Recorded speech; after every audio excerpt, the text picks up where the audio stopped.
Why is Nigeria peculiar? What is peculiar about us? Is it our people? Is it our land?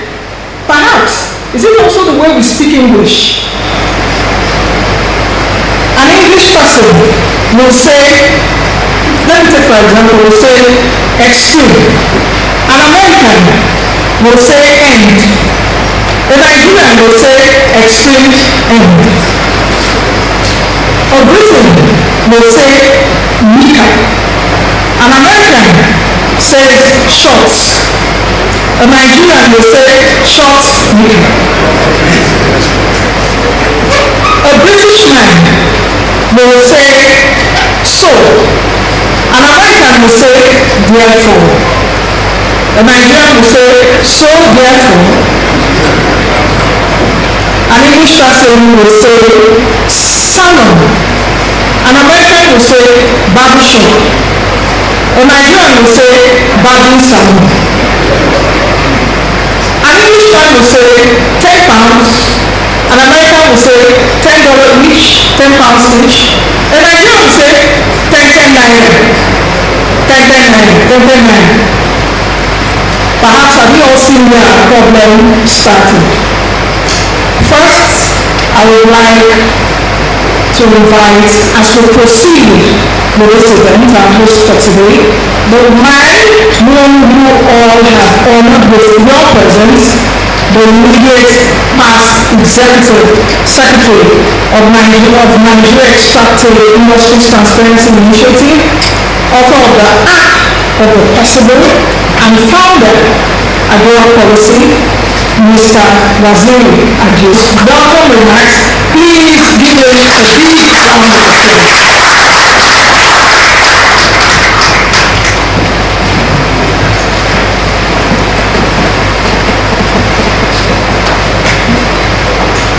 Thank you so much, Chief Nancy Nadi. She's actually a chief, a proper chief. Please, Your Excellencies, Your Highnesses, distinguished ladies and gentlemen, please kindly permit me to stand on the existing protocols. My job here is very simple. So on behalf of the African Program of the Carnegie Endowment for International Peace and Agora Policy, I warmly welcome you to this joint and two-part event. We are honored by and grateful for your esteemed presence. Thank you. As part of this welcome, please permit me to quickly do three things. The first is to briefly introduce the hosts of this event. Carnegie Endowment for International Peace needs no introduction to this distinguished audience or to any audience anywhere else in the world. But suffice it to say that Carnegie is one of the oldest and one of the most respected think tanks in the world today. As you know, it was founded in 1910. That's 133 years ago. If my math does me right this morning. In 2021, as in many other years, Carnegie was ranked the #1 think tank in the biennial Global Go-To Think Tank Index, published by the Think Tanks and Civil Society Program of the University of Pennsylvania. On its part, Agora Policy is as new can be. I have the solemn honor of being its founder. I started Agora Policy about a year ago, shortly after a 5-year stint in government. And based on a firm conviction that Nigeria needs its own version of the Carnegie Endowment for International Peace, the Brookings Institution, the Chatham House, and a host of others, institutions that have existed for decades, for generations, for centuries even, and have consistently and studiously served as wellsprings, incubators, and warehouses of policy ideas that have transformed their immediate societies and the world at large. At Agora Policy, we are young in age, but aged in aspiration. You might have come across the many policy offerings that we have been restlessly and relentlessly dishing out in the past few months. the policy reports, the policy insights, the policy memos, and more. By the way, there's a joke that in one of the WhatsApp groups that I belong to, I'm sure some of you might know this artist called Asake. And almost every 2 weeks or so, Asake, will come up with a new banger, so to say. And somebody tweeted to say, Asake, calm down. Is it that you are owing somebody? Do we need to crowdsource money for you to pay off whatever you are owing? So somebody also said, Mr. Agora, what is going on? All these things that you are turning out week in, week out. Is there anybody that we need to pay to make you to calm down? We are decidedly evidence-led and solution-driven. And we are committed to joining others in finding practical solutions to Nigeria's urgent national challenges. We focus on research, dialogue, and capacity building. It is still very early days yet, but we are grateful to MacArthur Foundation for the early support and affirmation in us.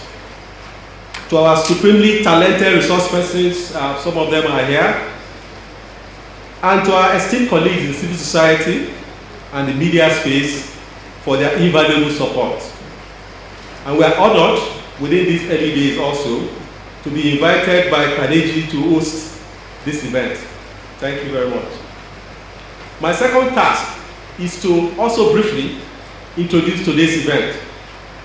As I mentioned earlier, we're here to do two things.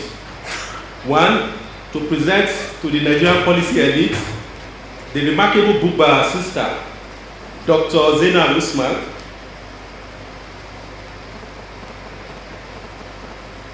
the pioneer director of Carnegie Africa program. By the way, the Carnegie Africa program started about 2 years ago, and she happens to be the pioneer director.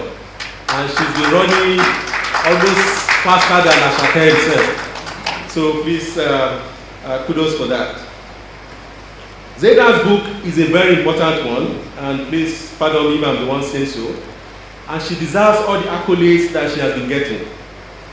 On your behalf, Zainab, on behalf of everyone, I congratulate Zainab for the book and for the other strides she's been making. Let me also congratulate her parents, Justice Myro L.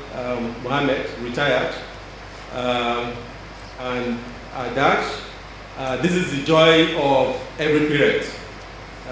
You want a situation like this where not just that your daughter has gone to the best schools in the world, has worked in the best institutions in the world, but has also done a book that is voted by the Financial Times of London as one of the best books in economics for 2022. So thank you, congrats.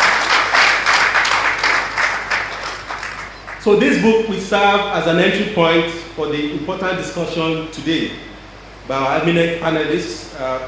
They are here, and other distinguished members of the audience. I want to make this as interactive as possible. We hear from the panelists. We also have contributions from the floor and also questions and answers. My third task today is to again briefly attempt to set the stage, to frame, if you will, our deliberation here today. And here too, I will make 3 short and obvious points. The first point is that Nigeria's economic performance has been uneven and below par. Zainab made that point, many other people have also made that point. So much has been written about this and the reasons for the undesirable outcome. The Nigerian condition has been well documented and well theorized. But Nigeria's uneven and subpar economic performance is not just about theoretical constructs or frameworks, or just a mere academic exercise, or just a set of raw or stylized data. It's about lives lived and unlived. It has flesh and blood implications for all of us, especially for most of our citizens. And it has political, social, security, and security dimensions that reverberate within and beyond our borders. The second point I want to make is that development, the sustainable variant, is not a naturally occurring phenomenon. It is created. It is not just about plans dutifully and periodically drawn up, but more about carefully considered choices. The World Bank man is here, they're always talking about choices, and consistently applied actions by political and policy elites. Development is deliberate. The third point I want to make is that the different development paths, the third point I want to make is that a different development path is not just desirable for Nigeria, it is necessary, it is urgent, it is existential. And there can be no better time than now to start that deliberate journey of not just thinking differently, but acting differently, and most importantly, optimally and consistently.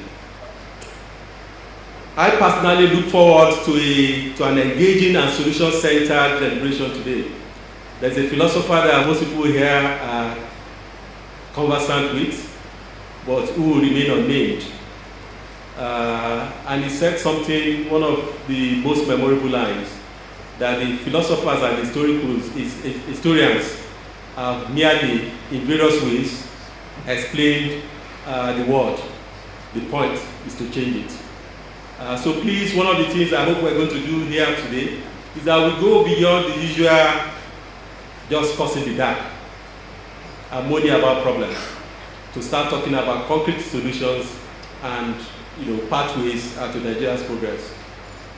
Again, on behalf of Carnegie and Agora Policy, I'm extremely honored to welcome you once again. Thank you and God bless.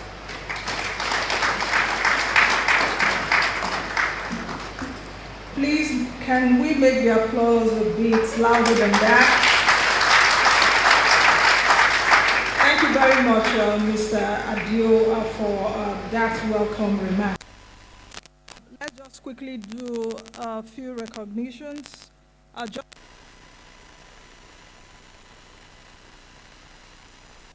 Immediate past Governor of Ekiti State, Dr. Kayode Fayemi walked in. Please, a round of applause.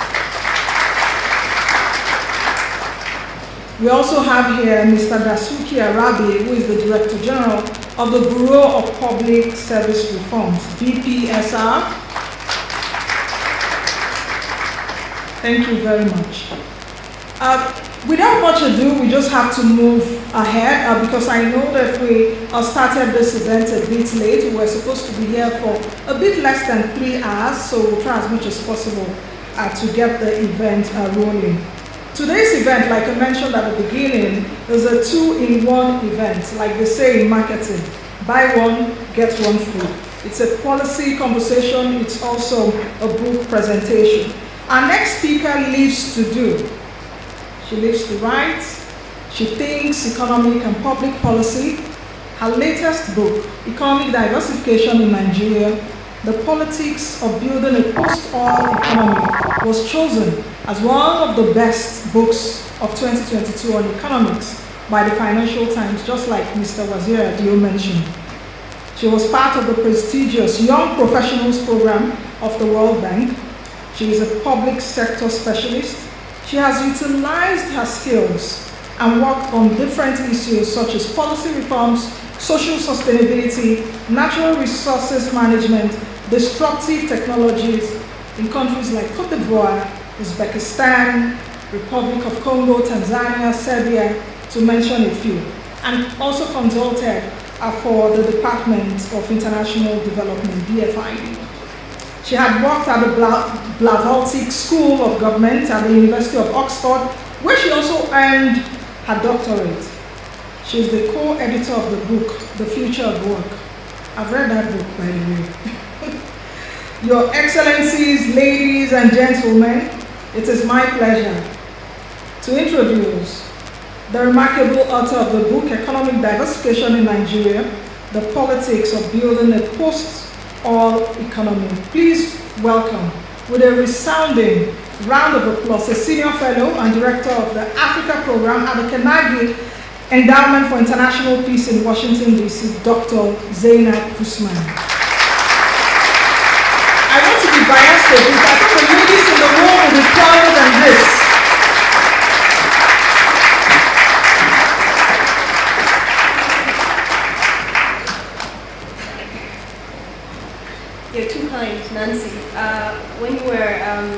reading out all of those descriptions, to be honest, I wasn't sure you were describing me.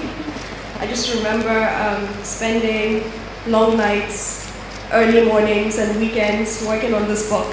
So it's really an honor to have all of you join us today. I'm very, very honored. I'm very, very delighted. It's a Tuesday morning and you left your busy lives to come here and participate in this important policy discussion. All protocols duly observed. Your Excellencies, Your Highnesses, Your Majesties, esteemed guests, distinguished panelists, thank you very, very much. What I'm going to do over the next 30 minutes is just to walk you through some highlights of the book. This is by no means going to be a presentation of the summary. It's really just to highlight a couple of hopefully important messages that can spark an even more important conversation. How do I work the slides? Because I have some slides. Okay, it's on. So, the presentation directly draws on the title of the book. Next slide, please. I've divided the presentation into 4 parts. I'll give you a bit of background to explain why I decided to focus on this topic. And then I'll go over a couple of key messages. And then I'll outline some conclusions. But then there's also an addendum, something that I thought about a few days ago and I added to this presentation. And then hopefully you can have a more robust discussion. Next slide, please. The background. What problems is this book trying to address? Why now? And why is this important? Next slide. I thought to go over some basic facts that we all know about Nigeria. It's the Africa's most populous country with a population of, well, we don't really know. So we need to do a census on that. But maybe somewhere in the region of 200 million people. It is also Africa's largest economy, but it's undergone a recession, actually 2 recessions in the last couple of years, but it is now recovering in terms of the growth of the economy.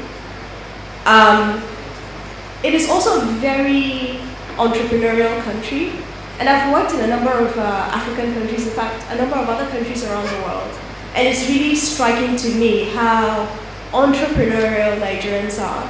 According to a recent government survey, there are over 44 million micro, small, and medium-scale enterprises. There are also, of course, large conglomerates.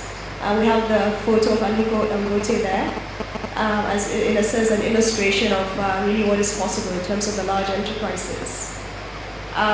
Nigeria also has a very dynamic, creative population, especially among these small and medium-scale enterprises, which is why the country has the world's 2nd largest film industry, if you measure that by output.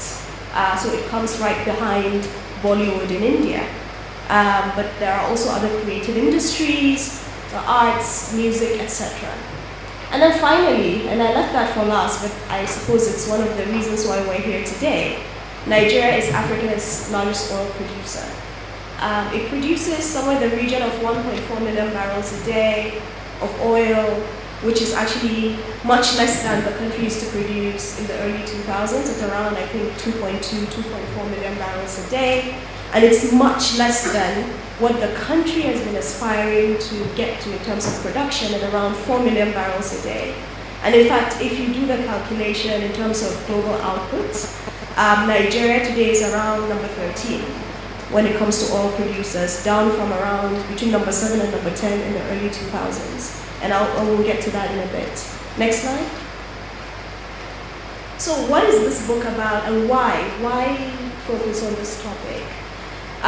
It is actually a decade-long inquiry from my own end, personally but also professionally, into the development challenges that oil-rich and resource-rich countries like Nigeria face. And it's so interesting that, over the course of doing this research, when I was a doctorate student, down to my time at the World Bank, to concluding the book while I was at Carnegie, across all those phases of my life, I met quite a number of people from other oil-rich and resource-rich countries. I have friends from Algeria, Mexico, a number of other countries. It's a question that tends to obsess people like us that come from resource-rich countries. Why does a country have so much natural resources, but it just doesn't seem to do very well? And there are countries that have done well. There are those that have had middling levels of performance. And there are those that, like Nigeria, that could have done much, much better. So I can't really see the slide from here. Okay, great. So then a key question that I started out with is, what is the reason for the underperformance of the Nigerian economy? And I use underperformance here for a reason, I'll get to it in a bit. What role does Nigeria's resources, especially its oil wealth, play in this economic underperformance? And is there any role that politics play? Politics, power, decision making in all of this configuration? So these are really the three questions that I started out with. Next slide, please. Which then brings me to the key messages, and there are 9 that I'm going to talk about very quickly today. Next slide. So the first message is that, look, if you have a problem, what is the first step to addressing the problem? You have to accurately identify and diagnose that problem. And in the course of doing that, I started out with the prevailing explanations for why countries like Nigeria are where they are. And it occurred to me then that we actually need an alternative way of thinking about the problem, an alternative framework for conceptualizing the challenges of oil-rich countries like Nigeria. And there are prevailing explanations, right, that they tend to attribute this failure, these challenges to the fact that there are certain inherent characteristics in these countries that prevent them from achieving their true potential. And I want to summarize 2 of those prevailing theories. The first is the idea of there's an oil curse. If you have oil wealth, of course you're going to have economic stagnation, corruption, bad governance, and conflict. And indeed, you see elements of all of those things there. But it is not just the oil wealth that is causing these challenges. And there are countries that are rich with oil and other natural resources that do not experience similar levels of certain types of dysfunction that we see in Nigeria. So that's the first set of theories that we really need to set aside. The second is the idea of a culture, and this is a bit of an academic jargon, so forgive me for that. But it's called neo-patrimonialism, a neo-patrimonial culture that in countries like Nigeria, you tend to have a fusion of traditional and modern institutions that result in governance arrangements that are so distorted and so dysfunctional that they are unable to facilitate economic development and economic transformation. And in a sense, yes, you can see some of those dysfunctions, whether it's at the level of the local government, in some states, at certain federal institutions, you see some of those, but there are also positive deviances. There are cases in which reforms have happened, federal agencies have been run properly, etc. So that cannot be the sum total of the explanation. That is another set of theories that we need to set aside. Next slide, please.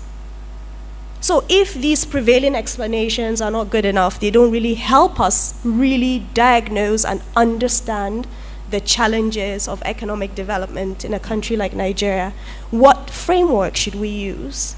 And my argument, this is not just a new argument from me, there's actually a growing body of academic literature on this, is that it is actually a country's political settlement that shapes policy making and then affects economic outcomes. And let me try to break this down a bit. So in the case of Nigeria, the central challenge of economic development is the country needs to, I actually can't see properly, so let me come here.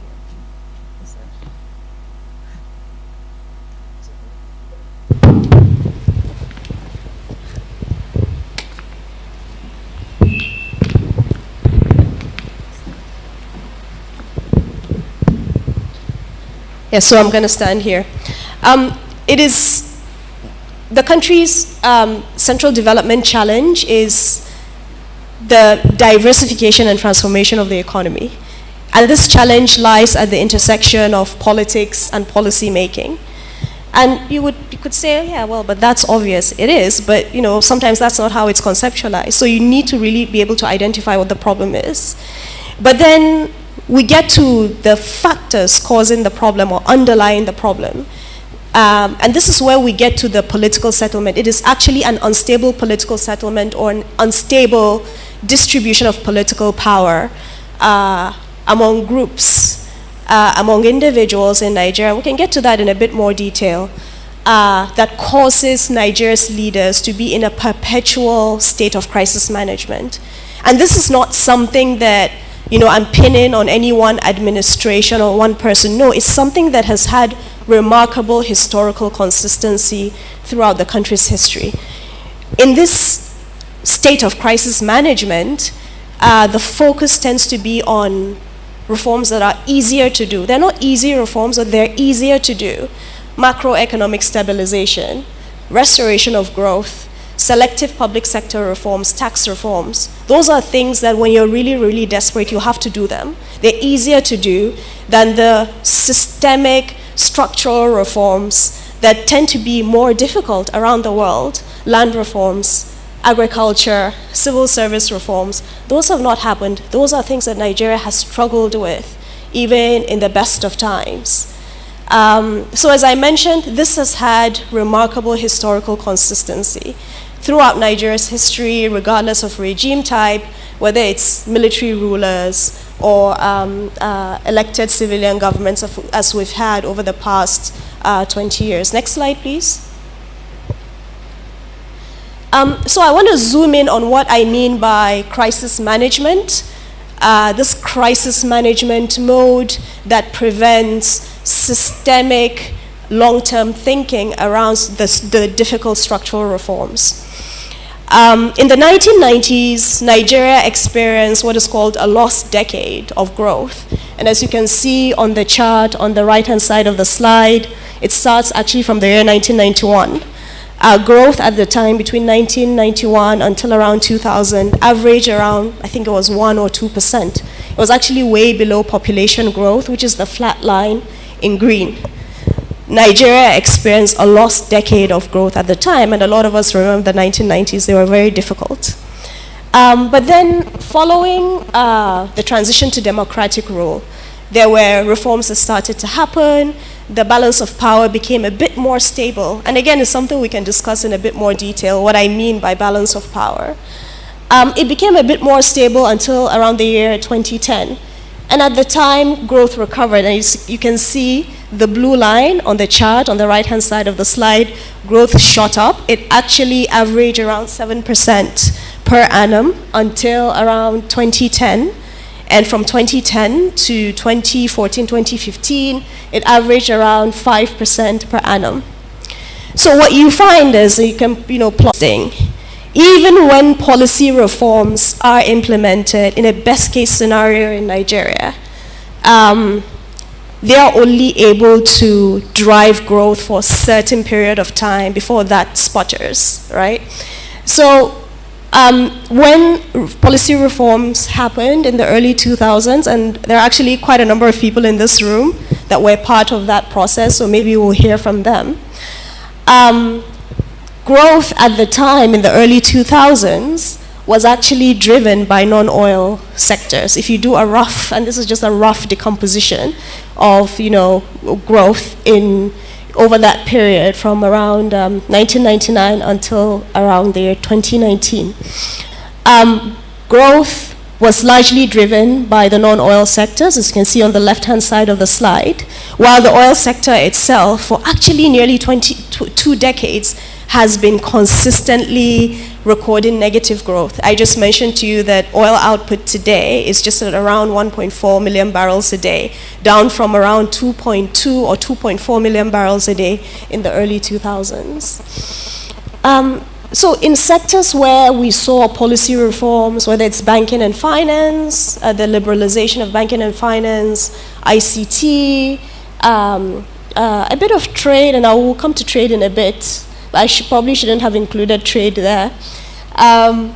Industries generally, where the easier to do reforms were implemented, they were able to help drive growth.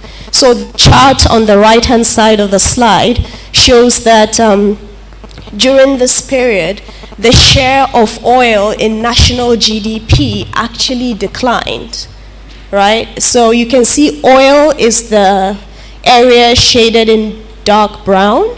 It declined from around 50% share of GDP in the year 2000 to around, roughly around 10-11% that it is today. It fluctuates percent.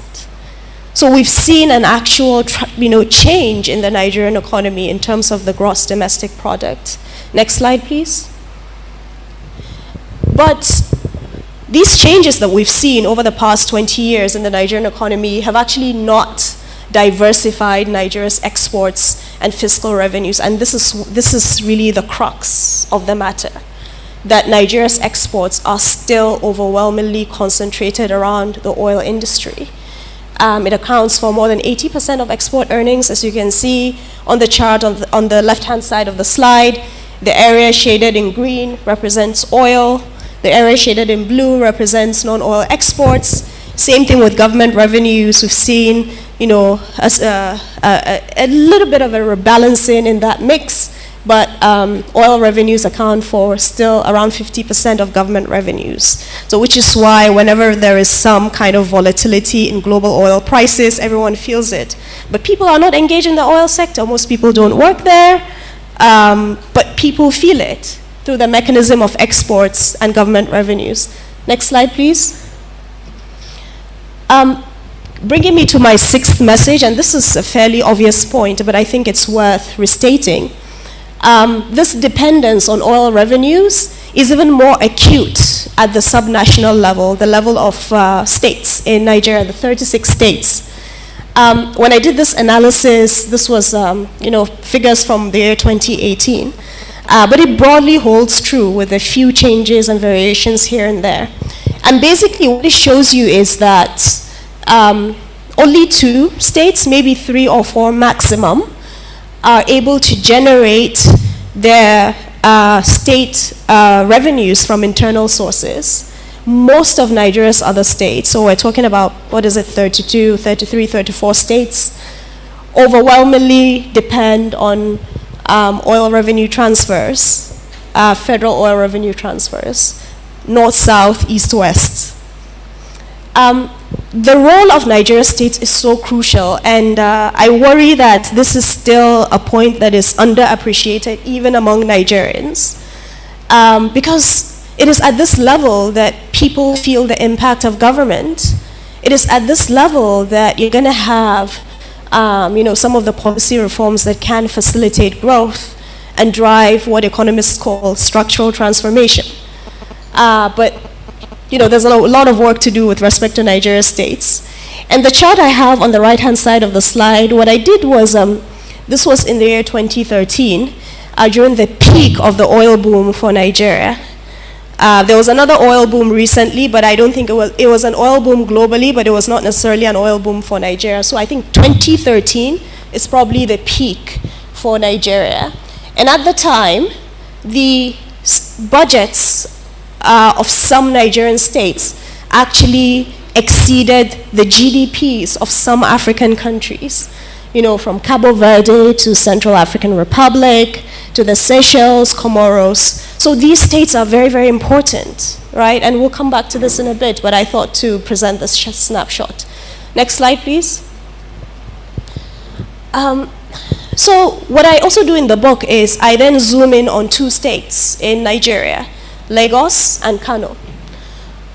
In the case of Lagos, it has been able to, on some measures, because I know there are people from Lagos who are going to fight me after this event, based on what I'm going to say now, but on some measures like fiscal revenues, Lagos has been able to achieve some results that we've not seen in other states in the country. It's been able to achieve some level of diversification of its fiscal revenues. Of course, you know, this is Nigeria's commercial capital. Some would say it had an early head start. You know, it had all this federal infrastructure, etc., etc. Its endowment structure, large concentration of human capital, all of that. But it has been able to achieve some results, and we cannot ignore that. What you see on the chart on the upper right-hand side of the slide is that Lagos has been able to rebalance its state revenues, right? From a situation to a situation where just about 20% now come from federal transfers, and more than 80% come from internal sources, of course, including some borrowing here and there. This fiscal diversification, as I call it, is actually not random. It didn't just happen. It's the result of deliberate policy reforms that happened in the 2000s. And this is where, you know, we get to the political analysis. Ruling elites in Lagos became reform-oriented because they faced certain kinds of pressures. What are those pressures? And, you know, there are a multitude, but I want to mention a few here. The population explosion that happened in Lagos and still happening today. People love to move to Lagos. It's a city of opportunity. Rural, urban migration happens. You know, what is it? The city's population is 20 million or something. But there was also urban decay at the time. The municipal infrastructure was terrible. You know, I spent a couple of months talking to people in Lagos for this research, and people were telling me that at the time, the city was basically disappearing under a mountain of rubbish. You couldn't even move from point A to point B. Right, there was violent crime, and then the intergovernmental tensions between the federal government and Lagos. All of these combined to pressure elites to think outside the box, to implement tax and public financial management reforms, to generate new sources of revenues, to run the country, to run the state, but yeah, maybe to do other stuff too, I don't know. So basically, I think what I'm trying to say here is that and you know, there are also other people who have written papers about the reform episode in Lagos. They were able to build a political coalition to envision some kind of a different approach to running Lagos to generate more revenues, right? Maybe we did not quite see reforms resulting in structural transformation, but movement, there was a reform orientation at the time. Next slide, please. Now we come to Kano, which is the second state that I looked at and I focus on in the book. Kano, as you know, is another major economic hub in Nigeria. It's perhaps the largest it's perhaps the anchor of the economy of northern Nigeria. Kano, unfortunately, has been a microcosm, an illustration of Nigeria's failed industrialization. Let me explain what I mean by that. Kano has struggled in the sectors, agro-allied sectors that, you know, economists, social scientists would argue were decimated by globalization over the past 3 decades. Sectors, you know, whether it's in food processing, but in particular the cotton, textiles, and garment sectors, where those that were badly hit when China joined the World Trade Organization in the 2000s. So local production could really not compete with cheaper subsidized imports. But I think this is only part of the story, because Kano has tremendous it has a large population, something in the region of maybe 12 to 15 million people. I don't know, we need to do a census. It has a very entrepreneurial culture that dates back to the pre-colonial era. It has a very interesting endowment structure, arable land, other types of resources. So this, you know, the globalization argument is really no excuse. Besides, you know, we've seen countries like Kenya, Ethiopia, etc., build special economic zones and were able to attract FDI around cotton, textiles, and garments for exports. We'll get to that in a bit. So, but my argument is that it is actually, this is also not random, that it is the nature of the political settlement in Kano that has made policymakers unable to reimagine a new growth agenda for the state that harnesses the region's comparative advantage, not only in the agro-industrial activities that we mentioned, but also to support new industries like Kannywood. And in the book, at the beginning, I actually talk about Kannywood and certain incidents that happened, and maybe we can talk about that in the Q&A session. There were some limited efforts over like a 5-year period to improve public financial management, to do some tax reforms, but those had a barely marginal impact, as you can see on the upper right-hand side of the slide. So basically, there has been an absence of and again, this is not to blame anyone, it's fairly consistent. The absence of a consistently pro-business leadership.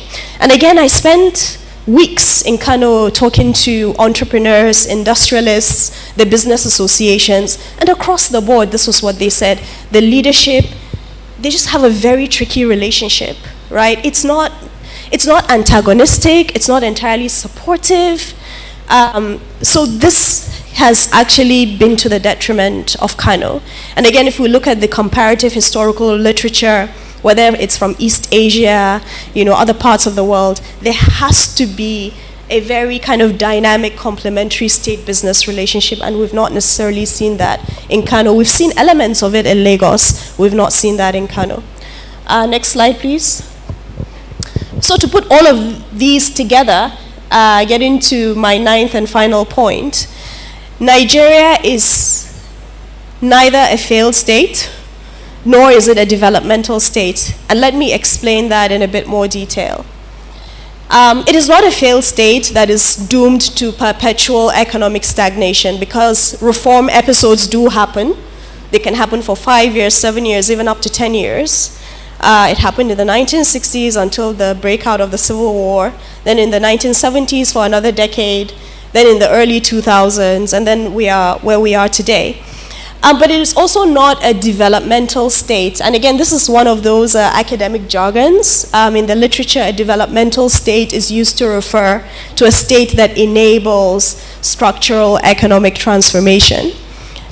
These are states that you see, and I think the term was coined when used to describe the East Asian tigers in the 80s and the 90s, South Korea, Taiwan, Hong Kong, Singapore, most recently China, definitely not in that mold. But Nigeria is probably an intermediate state. This is a term coined by Peter Evans. And it's very interesting, when he coined the term in the 1990s, he used it to refer to Brazil and India. So it's a country is capable of episodic reforms, 3 years, 5 years, 7 years, that can produce some spurts, some episodes of growth. But in its current configuration, it's very difficult to see policy reforms happening that can transform and diversify the economy due to the underlying political settlement. Therefore, policymakers, in the best of times, tend to be constrained to short-term stabilization policies, because you need to stabilize the economy, you need to restore growth, you need to generate new sources of revenues, you need to do some tax reforms. And these can drive sporadic growth. But the difficult transformational policies, structural transformational policies that can, in the long term, increase productivity, and then get us to diversify in our economy and having competitive exports, those are things that Nigeria has struggled with, right? On the supply side, thinking about infrastructure, the past 20, how many years, where is the infrastructure in Nigeria, the trains connecting the whole country? Electricity, I'm here with my colleagues from the US, and when they experienced the first power outage, they were a bit agitated. But this is it, this is something that has not changed in Nigeria. Why? Electricity. I just came back from Kenya. At least in the capital city, in the major cities, you don't experience a power outage. Why has Nigeria struggled with that? Petroleum sector deregulation, subsidies, the endless debate. I can remember, right from the 1990s, every government has promised to try to remove subsidies. It's so difficult. Chapter 6 of the book talks about the structural reasons why it's so difficult to remove subsidies. There's no public mass transit system. right? So there's some limited inflationary impact there, and people will rise up and get angry, but why haven't those things been fixed? On the demand side, implementing social protection policies. When I was at the World Bank, one of the analytical pieces we did was actually on social protection.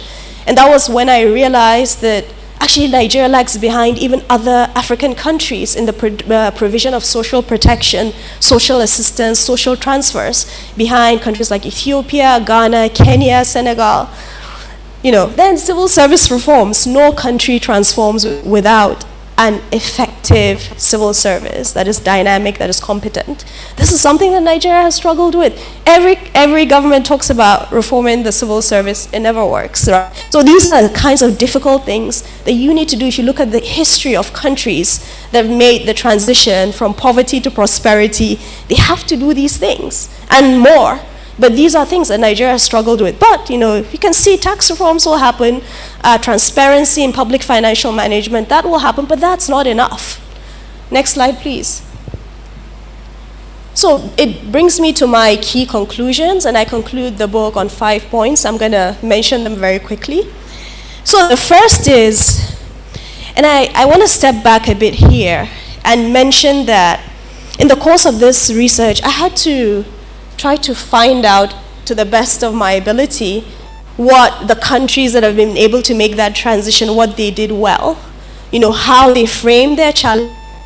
Of course, there's the economic and technical dimension. There's also the kind of sociological dimension in terms of how policymakers, policy elites think about the country, its underlying philosophy, and its future. And one thing that struck me consistently is that when a country has leaders that want to move that country to a new phase of income and development, they conceptualize that process. It's a political project. Nobody thinks of, we want to industrialize our economy because it's nice to industrialize. Industrialization is actually very difficult. You do it for a political reason, and oftentimes it's an existential political reason for survival. You think about South Korea. When they started to industrialize, it was really to be able to fortify themselves against North Korea and to an extent China. You think about Singapore. I know a lot of people here have read Lee Kuan Yew's autobiography. They had the looming specter of Malaysia. They had that rivalry with Malaysia. Taiwan too. Taiwan is kind of an autonomous province of China. So again, that looming specter of a big, scary neighbor. Across the board, it's like that, right? China too, and I think China is a very interesting case to look at, not necessarily as an example, but China is a 5,000-year-old civilization. Across those 5,000 years, they go through these cycles of growth and prosperity, and then they descend into internal chaos, the last one being during the era of Mao Zedong. And then you had Deng Xiaoping, who wanted to bring the country out of that chaos, right? So I think there are some lessons there for Nigeria, that there are very, very potent threats to the country's survival, and a transformation of the economy should be essential to keeping the country together, to making sure that the country survives. The second point is there's an absolute need to stabilize Nigeria's volatile balance of power. And I think this is something that I haven't gone through in a bit. In detail, I explained it more in the book. But this is the crux of the matter. The balance of power is highly unstable. So there's no, there's no room to have that orientation for long-term structural reforms. So that balance of power needs to be stabilized, I think, with some kind of systematic power sharing mechanism to reduce the volatility of political competition. And then the third point is that there needs to be a shared vision for transforming the Nigerian economy. And on this, I think I want to move beyond policymakers and leaders to focus on intellectuals and policy elites in Nigeria.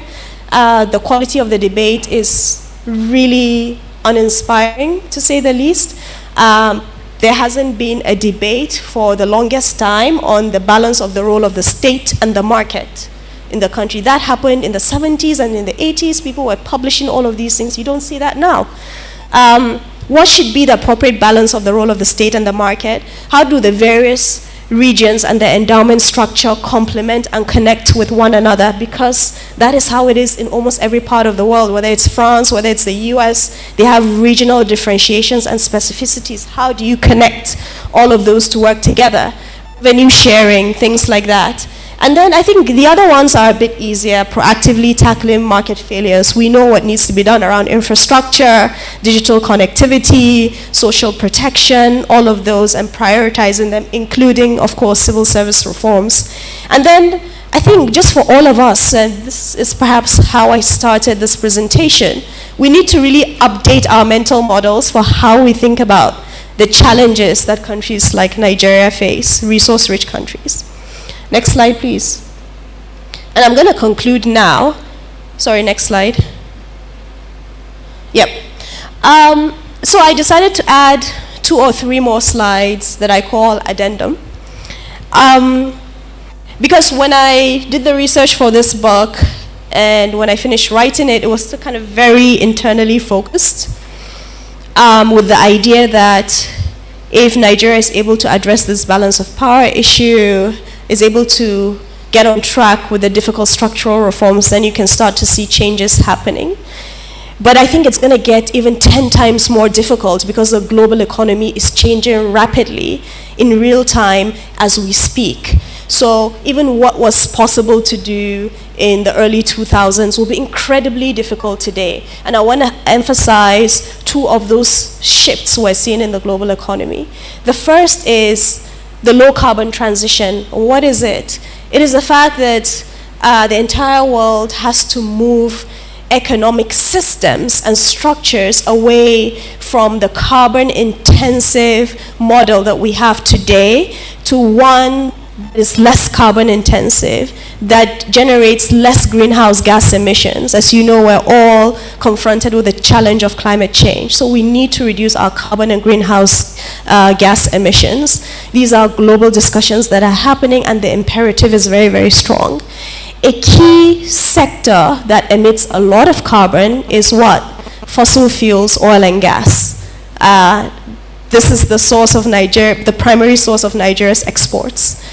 The chart I have on the left-hand side of the slide is a forecast done by the International Energy Agency.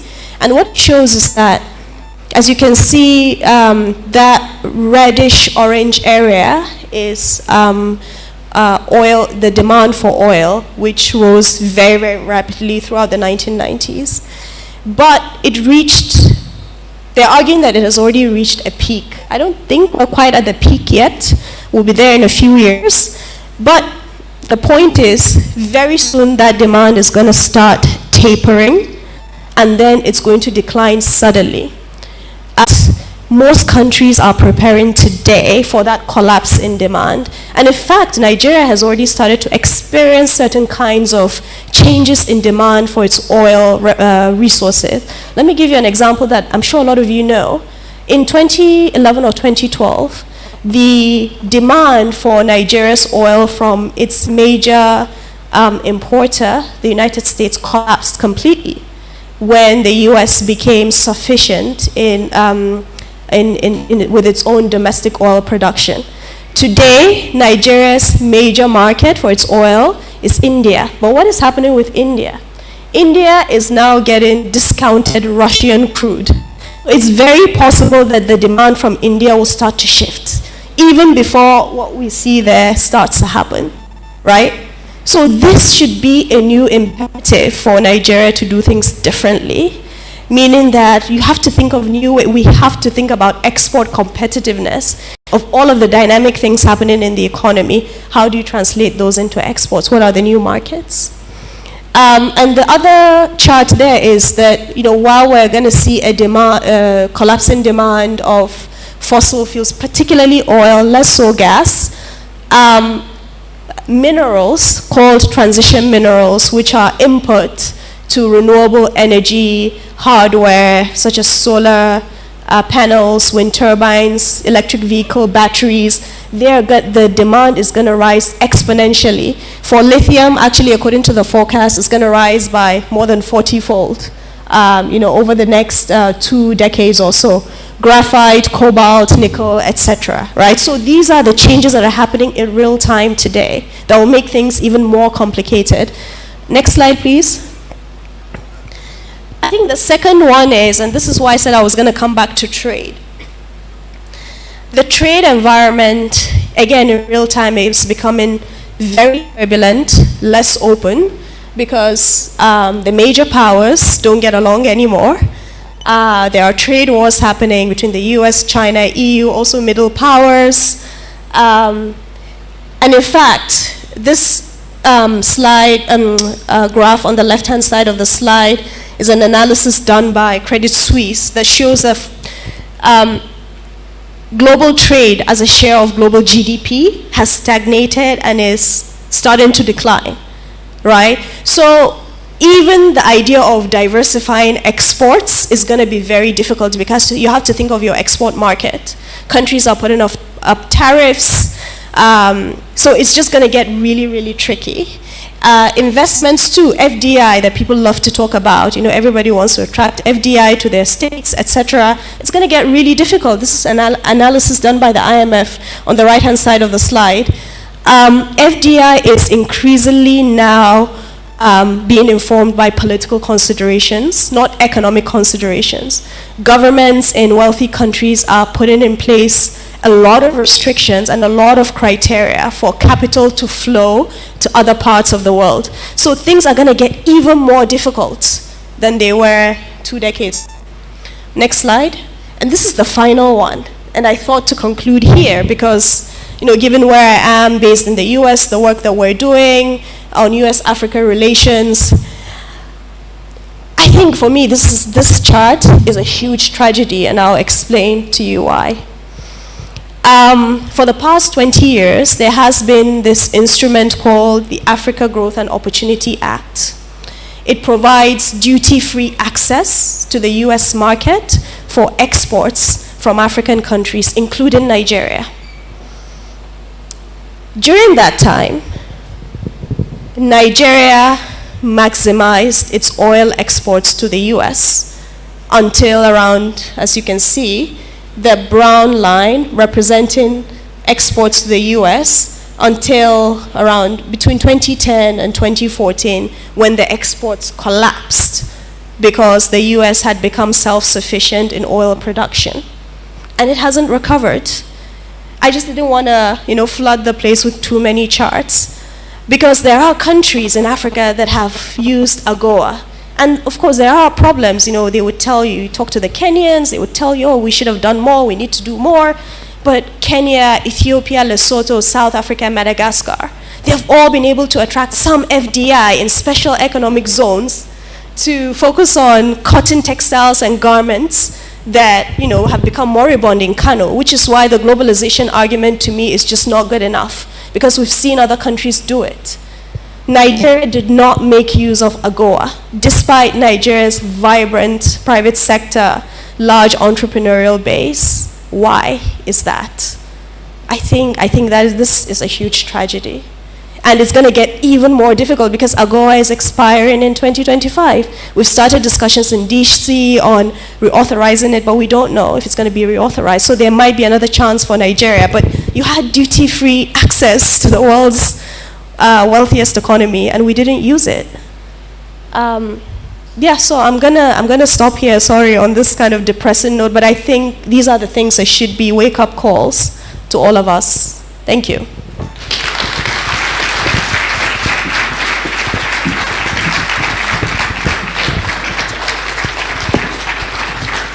Please, can it be louder than this for Dr. Zainab Usman? You all will agree with me that this presentation have been, it was so succinct, but yet very incisive, giving us a whole lot to meditate upon and a very good background for the next item on the agenda, which will be the panel session, and I'm really looking forward to that. But please let me also crave your indulgence to tell you that Dr. Zainab Usman's book is being sold at the lobby, so there is a book stand there, so you can kindly purchase copies for yourself and others. She would also be available after the event for autographs. But just before we go over to the next item, let me just quickly do some recognitions. Dr. Samsudeen Usman, CON, CFR, is here in our midst, the former Minister of Finance, Budget and National Planning. Please, a round of applause. Dr. Aliyu Modibo, former FCT Minister, is also here with us. Professor Ode Ojogu, former Chief Economic Advisor to the President, here with us. This room is just filled with eminent personalities, and just like Dr. Usman said in her presentation, you know, for those of us here, we've been involved one way or the other in terms of policy formulation, policy reforms in the country. So it will really be an interesting one to hear from all of you during the Q&A session. Mr. Laole Edu is also here with us. Please, a round of applause. Mrs. Miriam Owe, Special Advisor to the President on Social Investments, is also here. Tolu Ogunlese, he is an advisor to the President on Digital Communications. Please, can we give him a round of applause too? Honorable Justice Ishaq Bello, former CJ of the FCT High Court, is here also. All right, without wasting much time, coming up next is our esteemed panel session that will diagnose, discuss, as well as recommend solutions against the backdrop of what we heard from Dr. Zainab Usman's presentation. This panel session will deliberate on the theme, just as you can see there, how Nigeria can build a post-oil economic future. So without much ado, allow me to respectfully introduce our esteemed panelists. As I introduce our panelists, we'll expect them here at the podium. Let me start by introducing His Excellency Professor Chukwuma Charles Soludo, CFR. We haven't forgotten, he's still with us online. Prof, good to see you. We can see you now. Professor Chukwuma Charles Soludo, CFR, is an economics professor and former Chief Economic Advisor to the President, Deputy Chairman, Chief Executive Officer of National Planning Commission, former Governor of the Central Bank of Nigeria, and founding Chairman of the Africa Finance Corporation. Currently, Governor of Anambra State. He joins us virtually, as you can see. Okay, fine. Prof, they can see you. A big round of applause for Professor Chukwuma Charles Soludo. Our next panelist is His Excellency Malam Nasir El-Rufai, former Minister of the Federal Capital Territory, Abuja, former Director General of the Bureau of Public Enterprises, BPE, author of the book, The Accidental Public Servant. If you haven't read it, please go and read it too. Governor of Kaduna State, he joins us here on the podium. Please, let's welcome Governor El-Rufai to the stage. Governor El-Rufai, you will be seated at the center. Mr. Ike Mokwede is an investor, a banker, finance expert, former group managing director and chief executive officer of Access Bank PLC.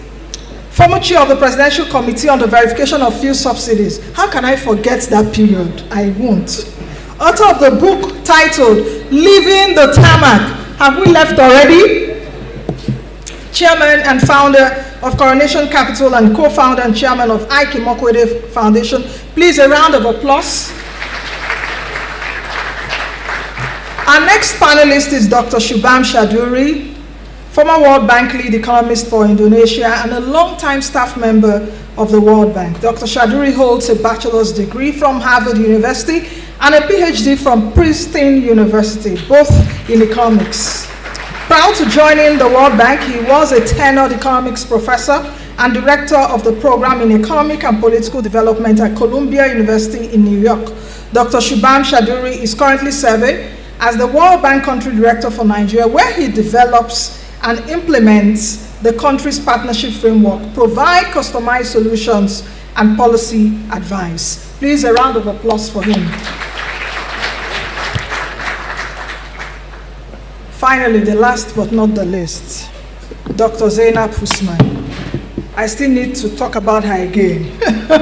But we've heard from her, so she'll join us on stage as we'll take this panel session. This panel session will hold, we'll try as much as possible to do it less than 45 minutes if we can, because of time. After which we will have 25 minutes of special interventions for many of us here in the room. We would also like to get your perspectives about what you think about Nigeria's growth and development. So we would also be having 40 minutes of the Q&A session. So it's really going to be interesting. I'm looking forward to getting to hear from Khalifa Muhammad Sanusi II during the special interventions, Governor Fayemi, Special Advisor Miriam Owais, and a whole lot of you in the room. So I guess we will begin now.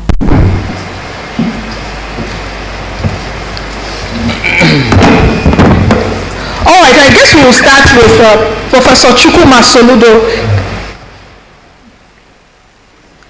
Prof, good, yes. Are you hearing me? Prof, please, multimedia, can we make him a bit more audible? Prof, we can hear you, but it needs to be louder. Prof, can you, fantastic. Yes. Are you hearing me? Yes, we can hear you now. You can hear me now. Okay. Okay. Prof, thank you very much. Prof, following the book presentation, I hope you watched Dr. Usman's presentation. Following the presentation, I would want us to examine Nigeria's current economic status.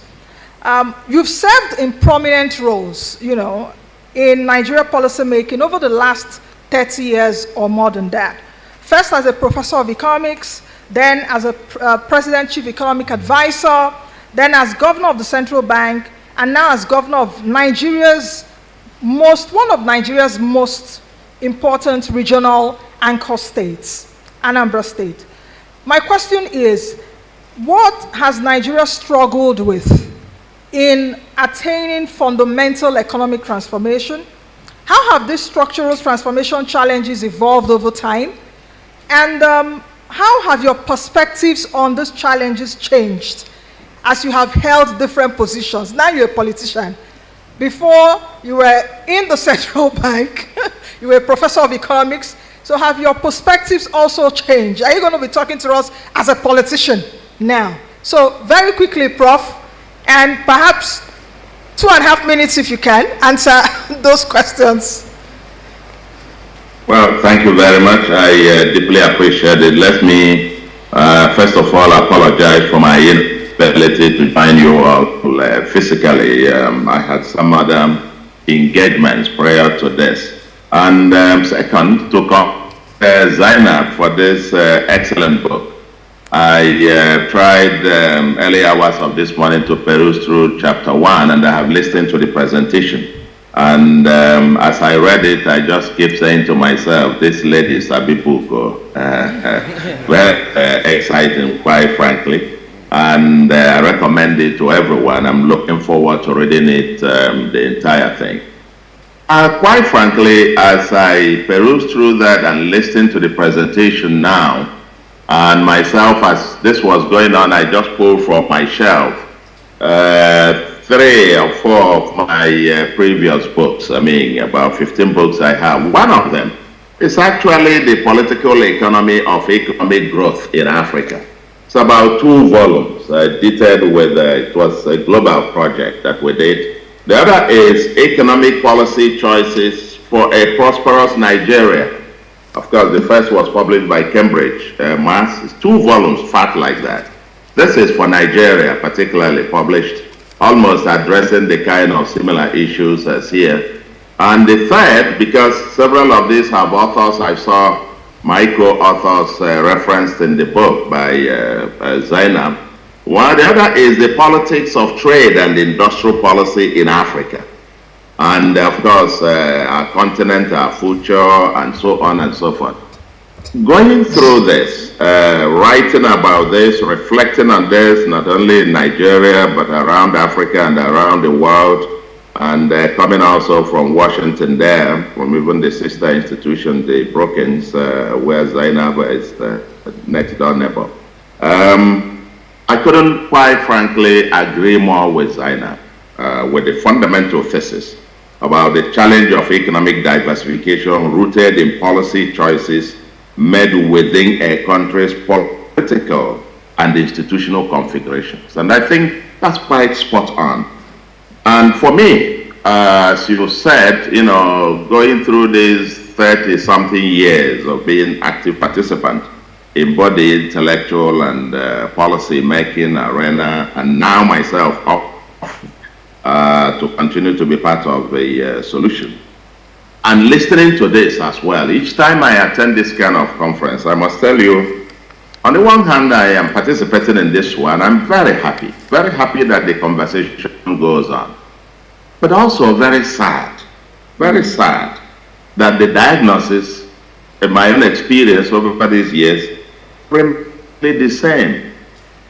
In terms of the conclusions, that the challenge of rapid and sustainable prosperity. How do the challenge of rapid and sustainable prosperity, whether it's diversification, security, environment, human capital, political economy, and so on and so forth. And one message comes is that, for me, there is no single story. Across the states, within the country, episodes of, you know, triumph and decline, you know, episodic surge and decline. Depending on my thesis is that these episodes of surge and decline depends on the leadership at any point in time, the stock and content of human capital in the government, and then where the government gravitates in a spectrum of between what I call the two T's, transactional leadership, transformational leadership. Over the decades, you will find our leadership and performance and reforms gravitating between these two spectrums, one extremes of the extremes. Depending on where we are, we have either up or we go down, so to speak. But at the fundamental level, therefore, my point is that, first point I leave with you is that I think we should begin to mainstream case studies. Let's study those periods when we did it well.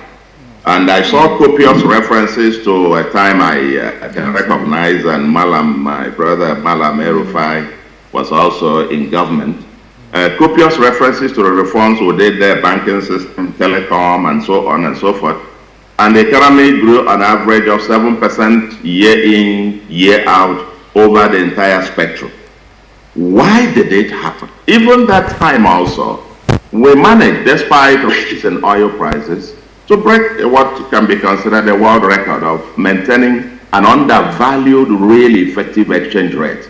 That is the opposite of what you find the Dutch disease syndrome would predict to happen. And we grew reserves and so on and so forth.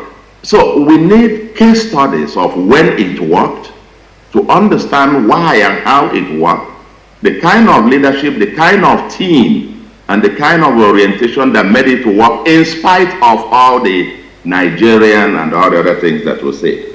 Let us celebrate more what works, and then be able to, call out the ones that don't work, and when and how they don't work. So that's my first point. And second and the last, since we don't have time. So make the point that if we must, as I identify the challenge over time, sadly remain the same, of what I call rapid and sustainable prosperity, which economic diversification, in my view, is one of the ways to it. For us to do that, in my view, the speed and sustainability, then institutional reforms, institutional change is key. Yes, politics dominates economics.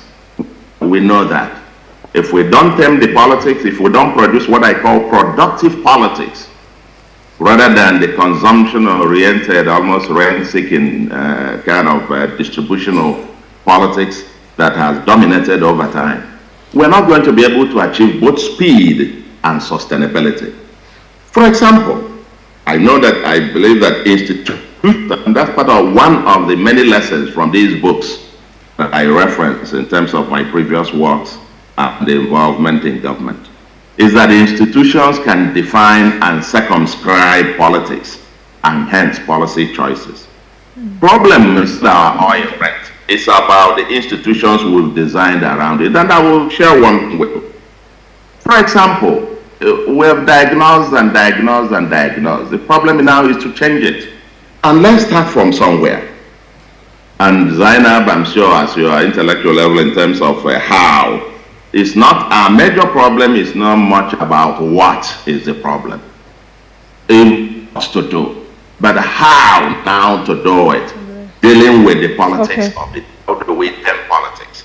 And I give you a quote. I love this quote from the APC Manifesto 2015. And it says, and I quote, "A change agent, APC intend to cleanse our closet to halt the dangerous drift of Nigeria to a failed state with a conscious plan for post-oil economy in Nigeria.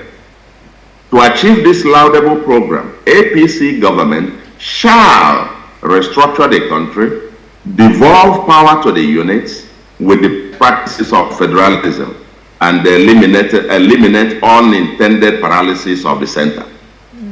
I thought they were talking about moving towards competitive and compassionate federalism. The question, therefore, for me, let's start here. From 2015 to now, it hasn't happened. It's not, so we can't get onto this. I mean, every day again, we get onto what is. They put their finger on what the problem is. There is an obtuse, largely inefficient concentration of everything at the center. Okay. If you don't have the units, competitive federalism, many of these things about diversification, and we don't have time, I can write you a book about how the incentive structure today, the alignment of solid minerals owned by the center and the state owning the land on which, beneath which you have the solid minerals, the incentives around industrialization are completely whacked, that you're not going to have anything. But let me leave you with this question. Okay. This question. Prof, can you hear me? And I think it might help us. Let me just put this question as a question. Okay. When we compare countries and talk about how they should do, I'm sure Zainab and others in and your research might help us more on answering about how many multi-ethnic, multi-religious, large developing countries with multi-party democracies and electoral cycles every 4 years, do you really have a political elite that focuses predominantly on long-term sustainable transformation? Okay. Without focusing on the short term and so on survival politically. I have quite a couple of other things, but let me leave it here. Prof. The question is the how. Okay. And this is where Prof. I want to believe that as we transit now, we might begin seriously to focus on this. How do we get it done? Thank you. Thank you very much, Prof. Thank you very much. Prof, but I expected you to give us solutions. I didn't expect you to end with asking questions. The last time I checked, I'm the one asking the questions. So you should give me the solutions. So, Governor El-Rufai, Professor Soludo acknowledged the work you did during, of course, as FCT Minister and as the DG of BP at that time. But what all of us in this room can acknowledge is that politics influences economic decision. I would like you to speak about, based on your experience, what the difficulties are in executing difficult reforms. How can a consensus be achieved and sustained on the critical agenda of economic transformation? If we take a look at, for example, the issue of fuel subsidy has been on for many years. I remember Khalifa is seated here. I remember those days, Khalifa and the former Minister of Finance, Okonjo-Iweala. I interviewed them then. It was removal of subsidy. We're still talking about it now. How many years? 11 years again. So how can a consensus be achieved? And please, can we also make it short? answers. Thank you. You are asking a politician to make it short. When I looked at this panel, I wondered why I was invited, and then I explained it away by saying, well, Soludo was former central bank governor, economist, and so on. World Bank, businessman. I realized that I was chosen because I'm the only politician here. Soludo just joined us. Let me first answer his question that he posed, the last question he posed. Yes, there are examples of countries with 4-year election cycles that have natural resources whose path has deviated from that of Nigeria. Indonesia is one, Malaysia is another that come to my mind immediately. So I have answered this question on your behalf. But coming back to what you said, you know,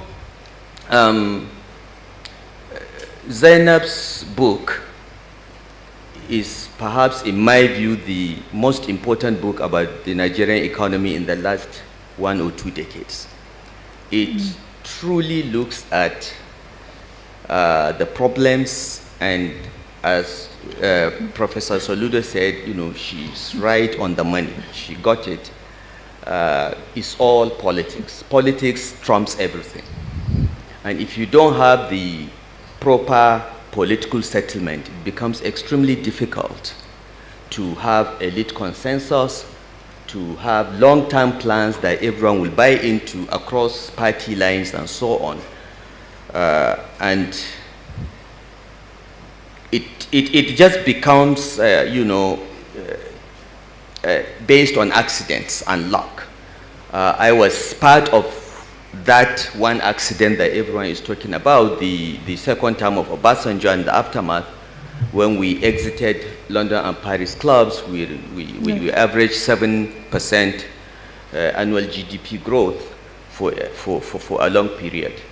And Professor Soludo's suggestion that perhaps we should not despair, but look at that period and see what did we do right. Because it means Nigeria can do it. We can replicate this. It was all Nigerians, and it was a Nigerian president. It was a 4-year election cycle. But we're able to do so much in that period and laid a solid foundation for our successors. But something went wrong somewhere. I think there is a need to study that and then understand it. We can talk about it, some of us that were part of it. We can talk about it in a few words. I think political leadership matters. If you don't have political will to take very difficult decisions that may be unpopular in the short term, but solves long-term problems that the rest of the people may not see, but you know it has to be done, then you are in good shape. Secondly, if you have political leadership that is legitimate and strong will to pursue difficult decisions, you need a competent team. You need a solid team.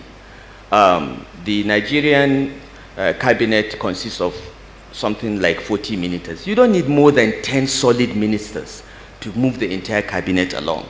And what Obasanjo did in his second term was to pick a few of us that had no political ties, but had a track record either in the private sector or development community and so on, and put us together and said, I want to get debt relief. Okay? Do whatever you can to make sure we get debt relief. This was the crisis that compelled Obasanjo in his second term to focus. And this was what gave us, as the economic team, the leeway to do anything we wanted. There was nothing we take to Obasanjo that he would not approve, because he wanted to go down as the president that eliminated Nigeria's foreign debt, which has been an albatross for 2 decades. And Ngozi gave us the leadership. She assembled the team. We were all technocrats. We were not political. Obasanjo handled the politics. He backed us up. And that's why we were able to do what we did. Okay? We were lucky oil prices started rising, but we saved the excess revenues. We ensured the exchange rate was actually undervalued. You know, the team was very disciplined. So you need leadership, you need a competent team, and you need to communicate and explain to people what you're doing, because often people are willing to support the government. Nigerians are very supportive of their government if they understand what you're doing and they can see light at the end of the tunnel. So to me, this is an outline of what we should be looking at. But this issue of political settlement is a very important issue, and we must come back to it. And in very practical terms, okay, we have to, as politicians, as political leaders, face our problems and be realistic about our problems, have realism about our situation, and be pragmatic about our solutions.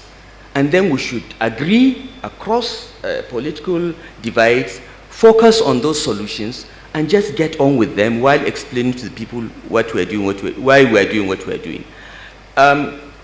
In my view, and Soludo mentioned, read excerpts from the APC manifesto of 2015, which we wrote, and we are committed to it. Why were you not able to do it? I chaired the APC committee on restructuring, for instance, and we gave very wide-ranging recommendations to try to move Nigeria back to the original political settlement of 1954. People forget that in 1954, our leaders, our political leaders from Nigeria went to London and agreed on what Nigeria's federal structure should be. And when we got independence, that structure worked. The regions were competing. The center was focused on a few things that it was doing well. The regions carried most of the responsibilities, and the revenues were distributed in favor of the regions so that they would handle the bulk of that. That was the political settlement that our founding fathers agreed. This political settlement was destroyed in 1966 when the military took over, and because of the civil war, everything was reversed. Nigeria operated more or less like a unitary state, both in political and fiscal terms, because of the civil war. After the civil war, that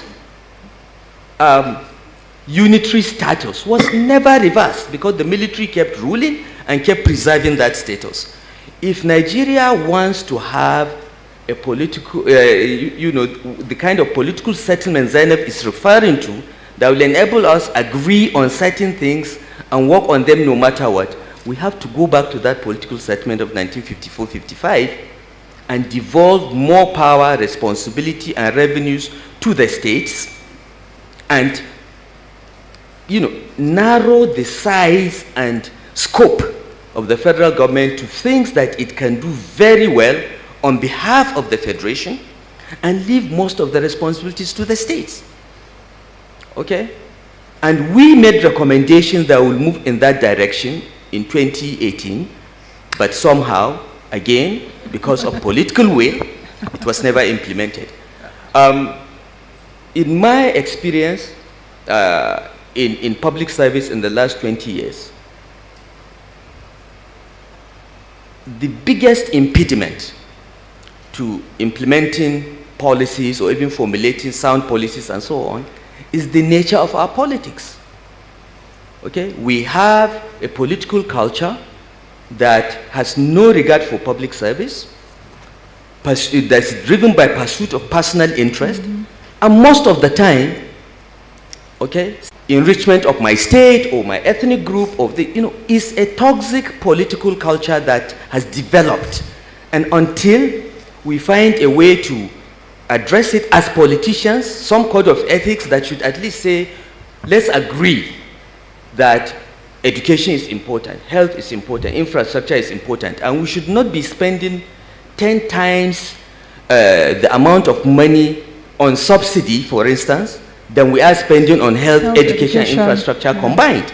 Okay, so it has to start from politics, it has to start from politicians, and I am happy that we're at a point now with a new government coming in that there is a It seems that we all know the problems, but the question is, how do we solve them? So that we don't start rehashing questions or questions. No, Governor, I'll come back to you later. yeah. No, I want to come to No, I want to Mr. just Emi- no, I just want to respond to that quickly. Okay. In my view, I've told you the how.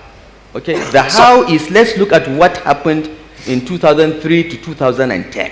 So what's distorting the how? Because you mentioned we have a transactional politics. How do we clean up the political class? How do we clean up that system? But that will be another question. Just ruminate on it, because since you are the only politician here physically present on this panel. Now, okay, Mr. Imokode, let me come to you. It seems the private sector background, so perhaps we'll dilute this a bit. With your experience, based on your vast private sector experience as chief executive officer of one of the top financial institutions in the country, and now as the head of one of the top foundations focused on public sector. What is this about public, private, state business relationship that needs to improve? In what areas should Nigeria's public sector really step up its provision of public goods and better facilitate private sector in achieving economic transformation? What we've also seen over the past few decades is that there seems to be a dearth of trust between private sector and public sector. Thank you. And I think it's necessary to kind of understand what Zainab has said, what Prof is saying, and what Malam Erufai is saying. Your history, in many ways, defines your future. In many ways. Okay? And if you think about economics, some of the most important economists have been what they call economic historians. Yeah. Okay? And there's a reason for that. Now, there are 3 periods where our nation has performed. Just before independence, 58 to 66. Slightly after the Civil War, 72 to 79, 80. Okay? And basically 2000, 2007, 2008. Okay? I have studied those periods. But let me tell you why, as a private sector person, I have studied those periods. If you put private sector players in Nigeria in a room, they will tell you, we are the engine. We are the engine of the Nigerian, let's say, not even the economy, the Nigerian competitive context, okay? And if you want to take vehicles as that analogy, okay, Nigeria is a vehicle competing with other vehicles, Malaysia, Indonesia, and so on. And I believe that certainly the private sector is the engine of that vehicle. But then, the vehicle also has other parts. Wheels, a frame, it has passengers also, which are the citizens. But most importantly, all right, a vehicle doesn't move unless it's started. A vehicle goes in the direction that the driver takes it. And when you think about a driver, you also think about a driver and the driving team. All vehicles are driven by government. So however powerful that engine is, 1 billion horsepower, okay? If your driver doesn't have the capacity to handle the car, right? That's what's going to dictate how far you move and how fast you move. Now let me also tell you something. It's not one person, it's not a president, it's a government, okay? So if you think again about the analogy of the vehicle, think about all those civil servants you take for granted, those public servants, and imagine that they all have the power to pour fuel into that vehicle. It could be a diesel engine. They pour petrol inside. You see it now? Aha. Okay? All right? They don't know that there's a cliff in front. Okay? However powerful the engine is, they're going to drive over. And the problem is this. If we go back in history, there was a consensus that came out of an enlightened understanding that for Nigeria to work and perform, that every other nation that has performed has, is that you must have equal capacity in the public sector and the private sector. And when I left Access Bank, having seen this reality, even in the banking sector, you refer to my book. In my book, I said, see, the success of banking in Nigeria is as much, yes, the success of us as CEOs, but really the success of that team, that government at that time. And in my book, I said the reason why I did everything to buy a bank when I did was that spending time with that team, with Ngozi, with Professor Soludo, with Malam El Rufai and co, I knew that if I missed this moment, to be hard, however skilled I was as a private sector person. So we did everything to get into banking at that time. Okay? So if you think about the how, we have to go back to the type of understanding between the private sector and public sector, which back again, I will go back to in 1960. We said this nation will be run through 3 regions largely. One small one where I come from, Midwest, appeared. Okay? And we would focus on making the Nigerian dream come true. There was only one thing that these people realized, that you are competing. And to compete, therefore, you had to have your best. Now, let me describe the 3 or 4 heads of civil service in the regions. Ali Akilu, Udoji, Simeon Adebo, and another man called Joseph Imokwede, who just happened to be my uncle. That's not why I've started supporting the public sector. Now, common to all of them is incredible capacity. Some of them were given awards by other countries. Some of them, when they died, their obituary notices were in the New York Times. That is the type of capacity for the work they did in Nigeria.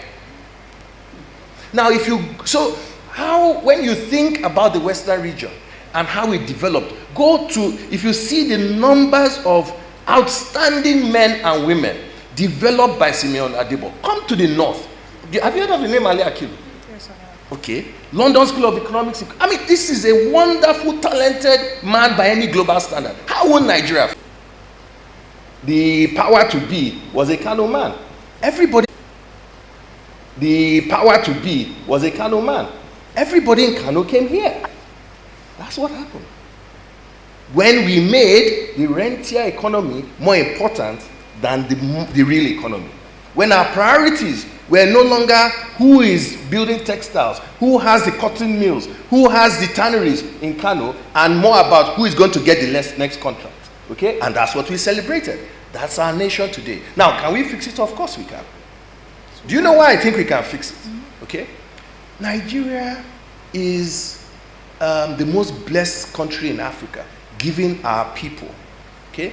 There's a reason why Ghana has gone to the IMF 16 times since independence. And anytime it comes to Nigeria going to the IMF, we're ready to almost die before we go. Because we believe in ourselves. We're dynamic. We're very entrepreneurial. Most importantly, we're very patriotic.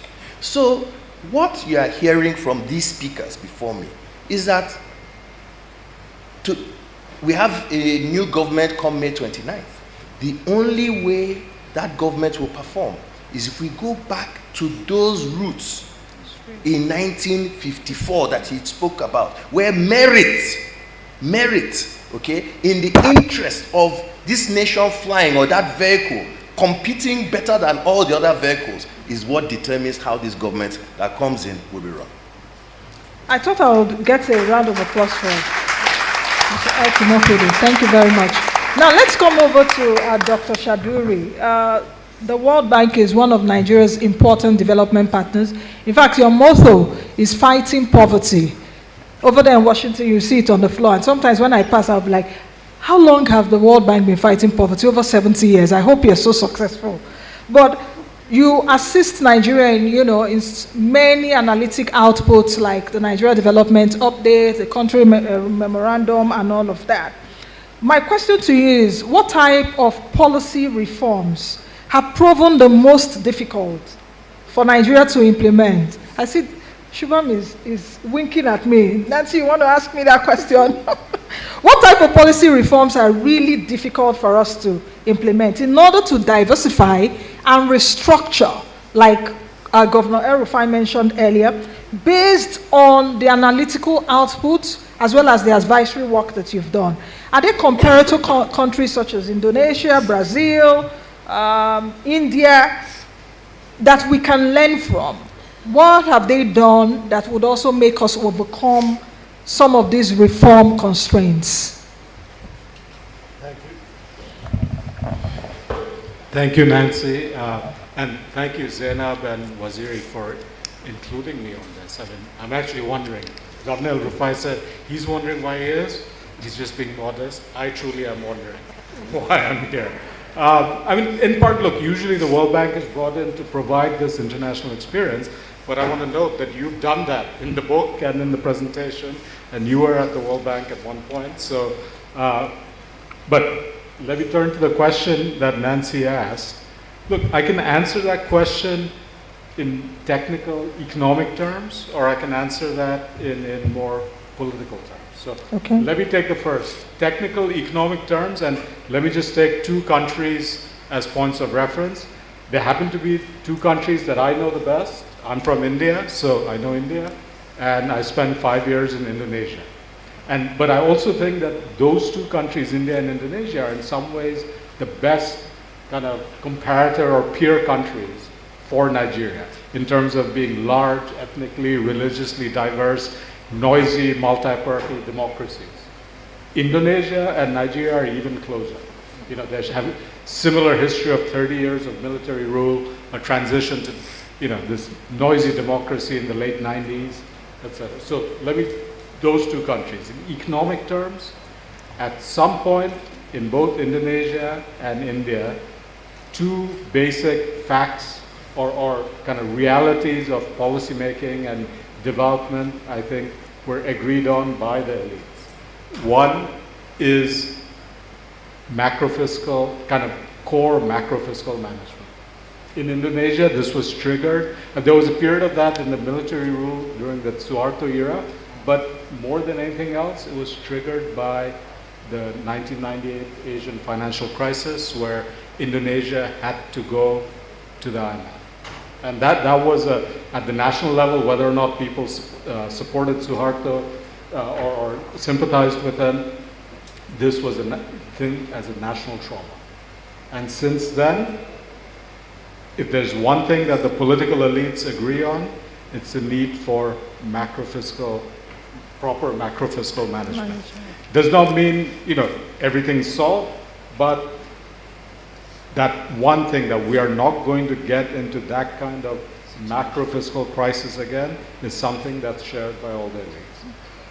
Second thing I would say, and then here let me refer to the example of India, is a basic understanding or commitment or recognition, I would say, of the role of private investment in a nation's development. No country has eliminated poverty without private firms growing and creating the jobs that pull people out of subsistence agriculture, pull people out of kind of hustling on this, you know, informal sector. Okay? It is always private firms growing and investing. In India, there was the suspicion of private investment. You know, we came with a socialist kind of mentality out of independence, and somewhere in the early 90s and through the 90s into the 2000s, that changed, that light bulb went off. So in technical economic terms, these are the two things that, you know, India, Indonesia, where they, you know, that recognition amongst transactional politics, or you can be reelected based on delivering development. So I'm not saying it's completely one way, but at a root, there has to be a political consensus or a political settlement or elite consensus that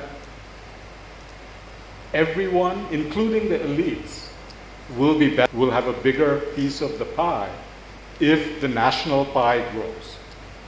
So I've said this before, I've worked in every country in Asia, what separates out the countries that have actually embarked on this dynamic upward trajectory of, you know, inclusive growth and prosperity are the ones where the elites, it's not that they're any more or any less self-interested, they're just a bit more longer term oriented, recognizing that by growing the national pie, that's the way to have a bigger piece of the pie.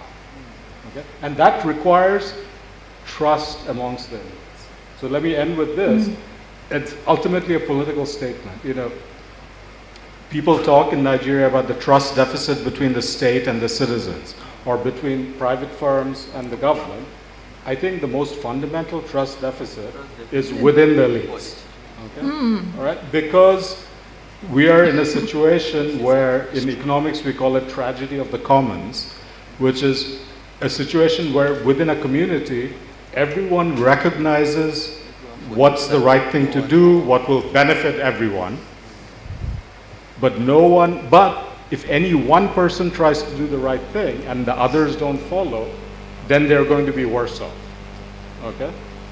Fishing communities that overfish, as a result of which the fishing grounds are, you know, laid barren. That's a classic tragedy of the commons, right? In a sense, that's the kind of problem that Nigeria is wrestling with. You can call it a political settlement, lack of an elite consensus, but until there is that collective, you know, trust amongst the elites that it is in everyone's collective interest to do the right thing, to do transformational politics as opposed to transactional politics, you know, the pie will not grow bigger. In fact, there's a risk that the pie will continue to shrink. Okay? Now, how do you change that? I think that's where, you know, the other speakers here will be much better. But it's a how which is ultimately political. Okay, Dr. Usman, you want to come in here?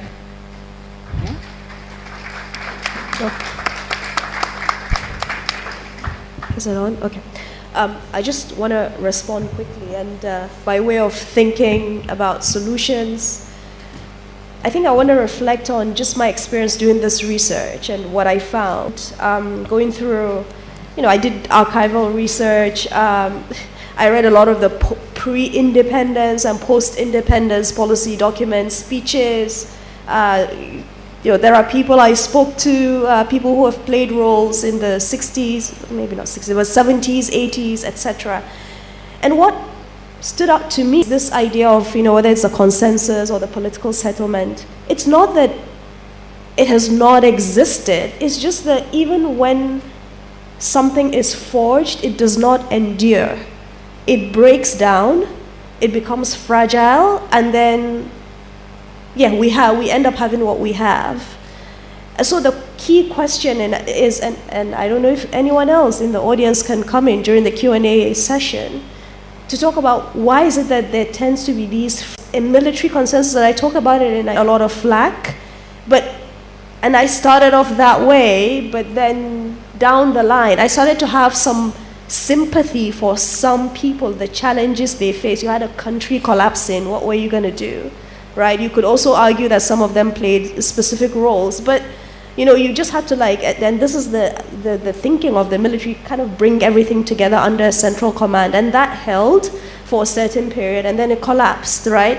And then the early 2000s that I spoke about, there was, you know, all of us were alive at the time, we remember that there was a certain kind of consensus and cohesion that is hard to find now. So what happened? Why do we have these frequent breakdowns, and how do you prevent that from happening? Then when you are able to secure that consensus, how do you identify the crucial policy reforms that have to be elevated above politics? I think this is what you find in some other countries, and I want to talk about Botswana, for example, that you have one political party, people change, but there are certain things that they will not touch in that country around the way they do their mining development agreements. And again, you can quibble about Botswana being still dependent on diamonds, but they don't have the kind of poverty or the certain kinds of instabilities you find in Nigeria. So how do you forge that consensus, prevent it from collapsing in like a 5 or 7 year period as we've seen historically, and then identify the crucial policy reforms that have to be elevated above politics, so that if, you know, whether it's any senator or anyone who comes and decides to meddle with that, everybody's going to attack them, because people are like, no, that is a no-go area for us in this country. Okay. Thank you very much. Fantastic point there, and it's interesting that you brought in the Botswana example. I would go another round of questions, but I want to crave your indulgence because we don't have time anymore. A minute for the response, please, so that we can take the Q&A. Professor Soludo, I will come back to you, and I'm appealing to you specifically for time. Now that you're a politician, I have two politicians here on the panel. God save me. Now, you are Anambra State Governor. One of the economic hubs in the country is in Nnewi. I heard someone say, over here. Over in Abia State, we have Aba and all of that. So you have economic hubs around the country.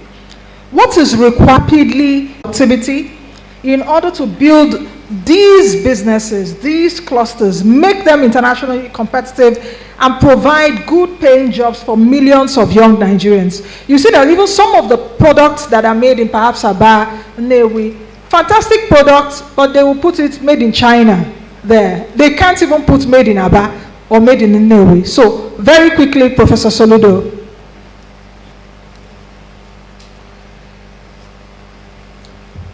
Prof, can you unmute yourself, please?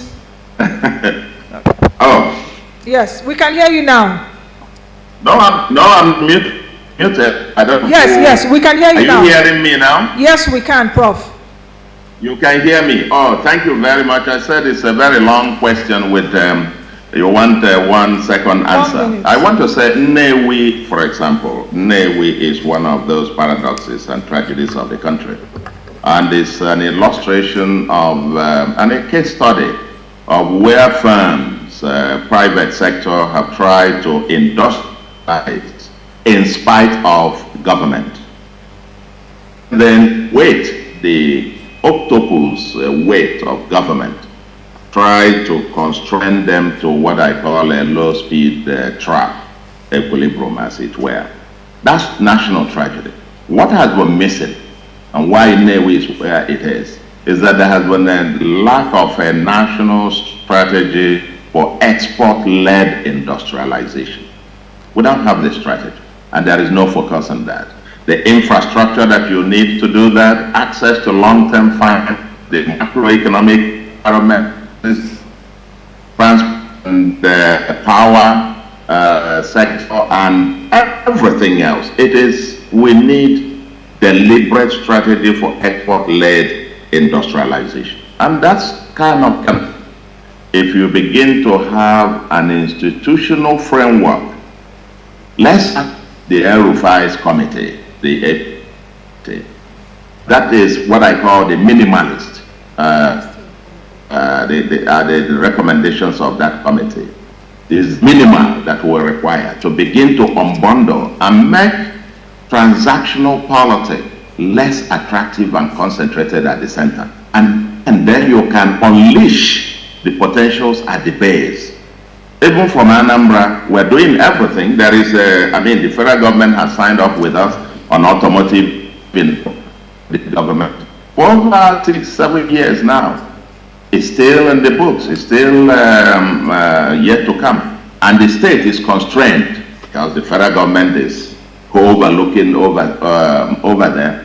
The macro framework make it difficult for people to have access to long-term financing, as it were, even globally, and so on and so forth. So I think part of this quest for transformational leadership, transformational agenda, which I'm very happy to know that with the new government now coming into place, it has a chance for a fresh start.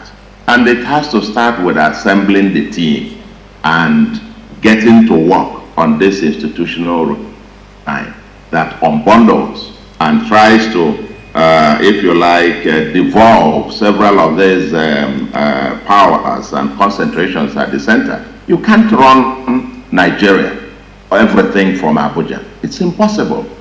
And we need to now unleash the competitive force at the lower levels to also work. And enable those institutions to also experiment and grow. We are afraid that, the states or the local governments can have this and so on. You can't grow letting it. The only way we have a country is be to let us experiment, fail, experiment. That's how other countries have developed. You must unleash the base for you to have competitive systems. You cannot have a competitive economy without having a competitive system.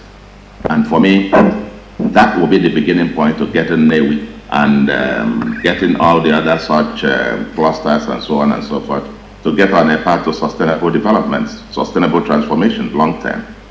Thank you very much, Professor Soludo. All right, Governor El-Rufai, it's no longer news. We talk about it every day.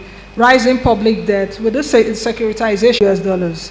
And Nigeria is not smiling to the bank at all for that. We have a lot of things that we cannot afford to pay for right now. How can Nigeria now proceed with these difficult but necessary reforms and retaining the support of the vast majority of Nigerians?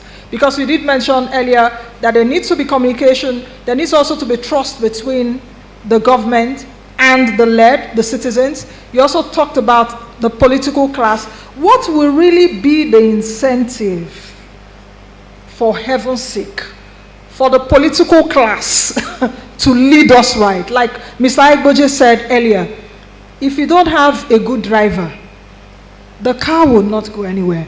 So what will be the incentive for us to have a good driver or a good team? Well,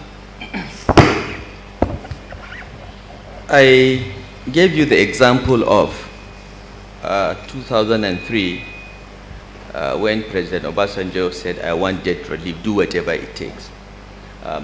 Often it helps when you have a crisis, okay? When your back is against the wall, when you have no choice but to take hard, difficult decisions. No country wants to go to the IMF, as Indonesia did, and they said never again. But we have backed ourselves against the wall, okay? We don't have any choice. Nigeria must, address those subsidies, the PMS subsidy, the foreign exchange subsidy. They must be addressed tomorrow. Otherwise, we'll end up in the arms of the IMF before the end of the year. I think that that kind of understanding by the political elite will bring everyone to his senses so that we are, as I said earlier, we are realistic about facing our problems and our situation. Sit down and agree that the only way to save the country, the only way to prevent this country going the way of Sri Lanka, for instance, is to absolutely do away with some of these distortions and then try to put all these policies in place that will unleash the competitiveness of Nigerians, that will move the political system towards the 1954 political settlement, for instance. That means, making the federal government smaller, making it less attractive, and, devolving more power, responsibilities, burdens, and revenues to the states, okay? Because in the short term, Nigeria cannot increase its revenues. We collect 6% of GDP as tax revenues. We cannot change it to 20% in 1 year, in 5 years. You need a long-term plan. And where we are now, the solution for our revenue problems is not to increase taxes or introduce more taxes. Businesses are struggling after COVID and Ukraine. And if you want businesses that are 95% of Nigeria's economy to thrive, you have to, step back from thinking that it is by imposing more taxes that you'll collect more money. You should be looking at expanding the tax base. Most Nigerians don't pay the correct taxes. Why don't you look at expanding the tax base and even reduce the rate of taxation? But that's a long-term plan. In the short term, I am of the view, and others may disagree with me, but in the short term, Nigeria has no alternative. We have to do this. And the political elite must realize the danger ahead and come together, reduce the mutual suspicions, and get the best people. We must put our first 11, okay, in government if we are going to even begin to address these problems. I made reference to the First Republic and the quality of the people in the public service then. We need to get back to that. We need to get brilliant people back in public service. Oil companies, banks, and telecoms companies should not take our brightest people. We must bring them back into government. We must bring them back into public service. But at the end of the day, we must also pray that the political leadership that we already have elected, we can't change that. We must pray that the political leadership at national and subnational levels have the political will to address these problems, do the right thing, but engage with society, engage with the public so that our circumstances are explained. We are not an oil-rich country. We are not. The amount of oil we pump out is not enough to make Nigeria rich. We should stop thinking that we are an oil-rich country. We are poor. And when oil prices rose the last time, the subsidy, the PMS subsidy, took the entire revenues. Every state government is struggling to pay salaries because of that. So we must face these realities, particularly at this point in time when there is a transition to a new government, and begin to do the right thing so that we take our country out of this quagmire and put it on a path of sustainable development. Okay, thank you, Governor El-Rufai, for that. If you want to attract the people in the private sector to the public sector, I don't think you're going to do that with a 30,000 naira. If there are any big ticket items that you believe, even with our challenges, that we can capitalize on. Okay, I don't want to run away from the fact that even, and I will talk about these opportunities, but like I've said, even if the engine of the car has a million horsepower, if the driver, the mechanics, the team that handles that car don't have the capacity, forget it. Because it's not just a car running by itself, it's a car running in competition with, others. So the one thing that we must understand is that Nigeria has three options. Fiscal consolidation. Fiscal consolidation simply means that if you cannot afford certain things, don't do them. And I'm not saying that it's not good to have a subsidy on fuel if you can afford it. I'm not saying it's not good to subsidize fertilizer inputs if you can afford it. But if you cannot afford it, all you are doing, by afford means, that because stimulate productivity. The subsidies are not meant to be a hole that just keeps getting deeper and deeper. By offering the subsidy, it introduces a level of competition, that basically improves productivity and the wealth of the nation. So fiscal consolidation is remove all the leakages and tighten that budget. Think about profile 7 trillion naira. Debt stock 70 trillion naira. Which interest rate do you want to use? Which one now? Which one do you want to use? Inflation 20%. Okay, so even if we say, okay, fine, we can force people to, lend us money at half, it's 10% at least. So your current revenue profile is just barely enough to service interest. Okay? Then there's nothing left. Okay? The second option, right, if you don't do fiscal consolidation, is debt restructuring. Now, Shubham is there, so debt restructuring is a very painful process, extremely painful process. I don't advocate it because really, when I say debt restructuring, I'm not saying the genius in President Obasanjo is that he got debt forgiveness.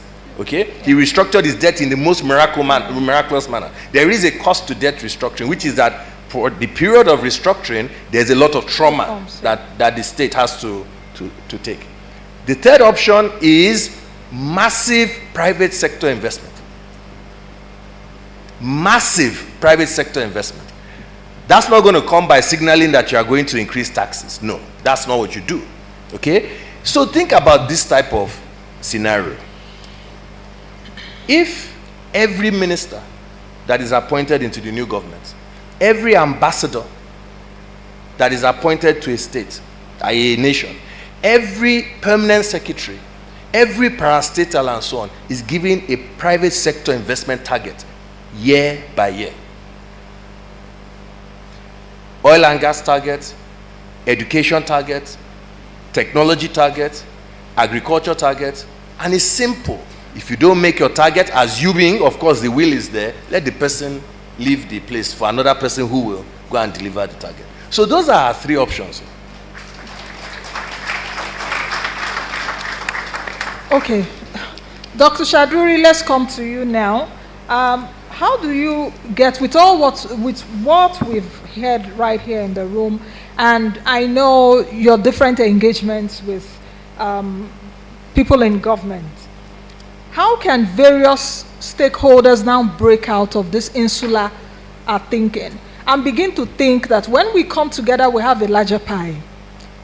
Unlike what we're seeing right now, the mutual suspicion which you talked about. How do we get people now to understand these profound difficulties, that even in those difficulties, there are opportunities for us? How do we now get them to begin to think with the urgency of acting now?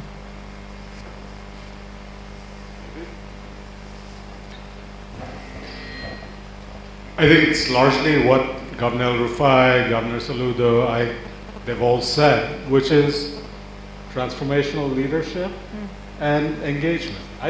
Look, this is not something certainly that the World Bank has a technical solution for.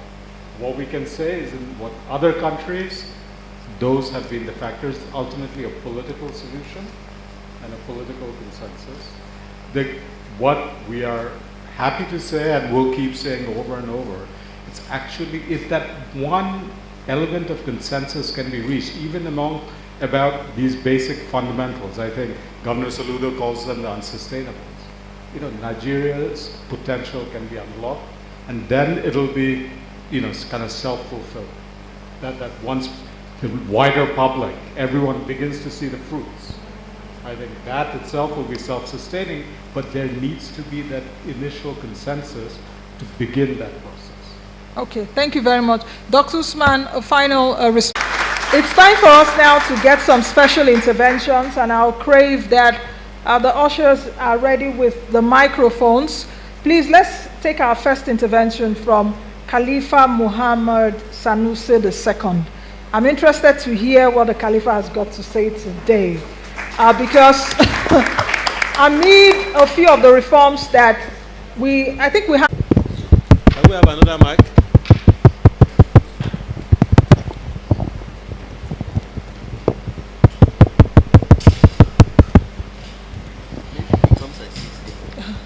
Your Highness. No.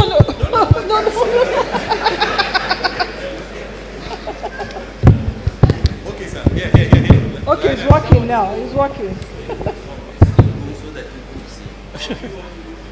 Okay. Governor El Rufai, you're still needed here on the panel because questions will come to you. So, Governor, please, thank you. Nancy, Nancy, how are you? You want to make sure?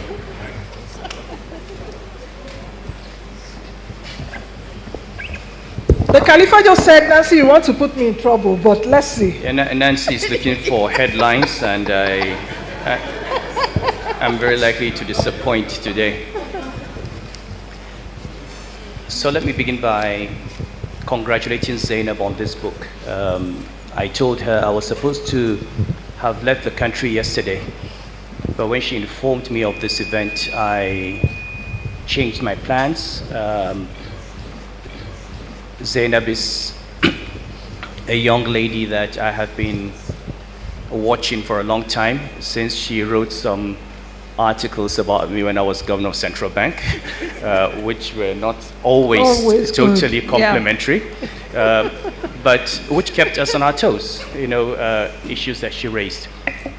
And as she said, the first thing that struck me about her writings was that, unlike the usual Nigerian tirade against public officers, either talking about where you come from or what faith you profess, these were arguments around economics. And in economics, it's you have different views, and what's important is to be able to justify and rationalize your opinions. And I've monitored her over the years. I'm very proud of what she's done, and I think as Nigerians we should be proud of what she has done.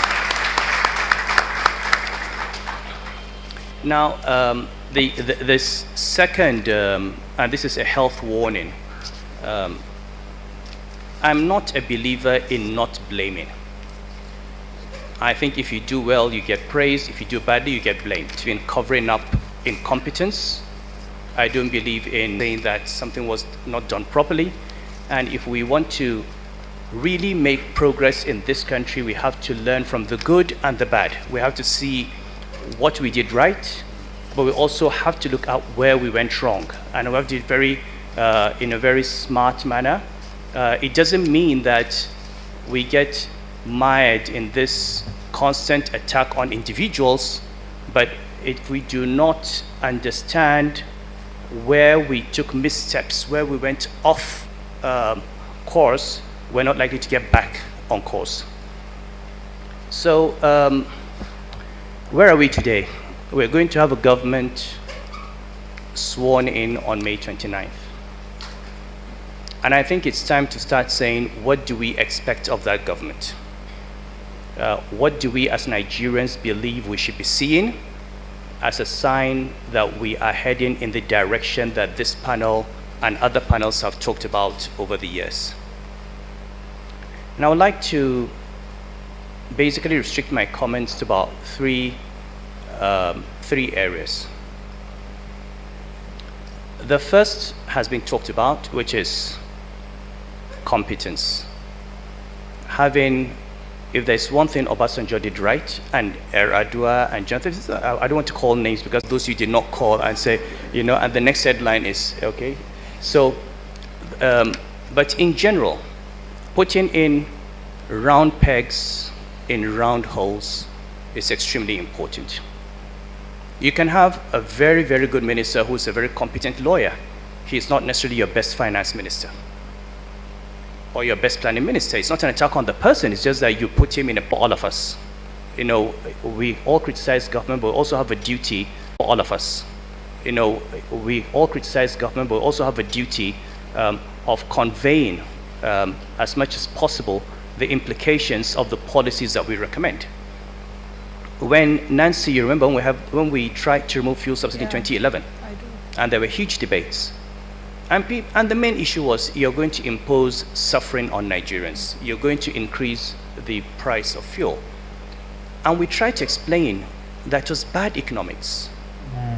For every $1 billion Nigeria spends on fuel subsidy, it is $1 billion out of education, $1 billion out of healthcare, $1 billion out of power, $1 billion out of infrastructure. So don't tell me, oh, I'm going to increase the price of fuel. Come out and say what you are saying. What you are saying is that for the poor people of this country, cheap fuel is more important than education, more important than healthcare, more important than power. And if you do that for 30, 40 years, what kind of country are you going to have? Which is what we have had. I've always said, if you take fuel subsidy as an example, that we have never had fuel subsidy. We've had a hedge. Okay, and a naked hedge. And I will tell you, in finance, the worst hedge you take is a naked hedge. A subsidy is, you say, okay, if the price is X, we'll pay 20% of it. That's a subsidy. But if I tell you, you will never pay more than X for a product whose price I do not control, it doesn't matter whether oil price is $200 or $150 a barrel or $100 a barrel, the Nigerian government has it will fund the difference. The exchange rate can move from 150 to 500 naira. The Nigerian government has, and it will fund you. It's stupidity. You're heading to bankruptcy. It's bankruptcy. We were walking into bankruptcy with our eyes open. We can't ignore that. And therefore, if I have a new government on May 29 that tells me, oh, I'm going to continue paying this subsidy for the next 3 years, I'll phase over 3 years, I'm going to say you're not serious. I'm going to just close my eyes and get ready for the next election in 2027 because we're going to be here in 2027 talking about the same things.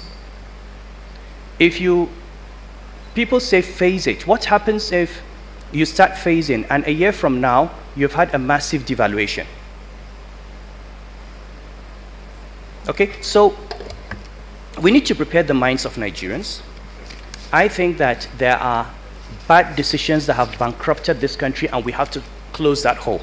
And I'm not going to talk about the fact that the 70s is all a scam and the fraud in it, which we all know. Okay, I've said enough of that.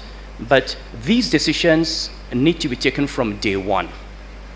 And Nigerians need to understand that without these decisions, freeing up fiscal space, you are never going to have the investments you want in human capital to diversify the economy. You don't have the fiscal space. Pay for the power and build his resources and take his family out of poverty. So it's having that conversation for people to understand that people who say they're helping you are actually destroying your future. They're destroying the education of your children. They're destroying, taking away from you the opportunities to have power. Power is a factor of production. It's not a consumable. Okay? We think of power as something you used to watch Manchester United versus Arsenal, not something you opted into the political process. If you think in political theory, if you think of Antonio Gramsci, it's the co-option of the civil society into political society. Okay? You have a central bank that is supposed to have price stability and exchange rate stability as its mandate. And it is given independence and autonomy so that it can say no to politicians. You have a judiciary that's supposed to have justice, is given autonomy so it can say no to politicians. You have a police, you have anti-corruption agencies. These institutions have been built. Democracy is not just about voting, it's about the rule of law. Now what happens if the police, the judiciary, the central bank, the civil service, if they now see themselves as part of a political process, as an arm of the ruling party, everything is gone.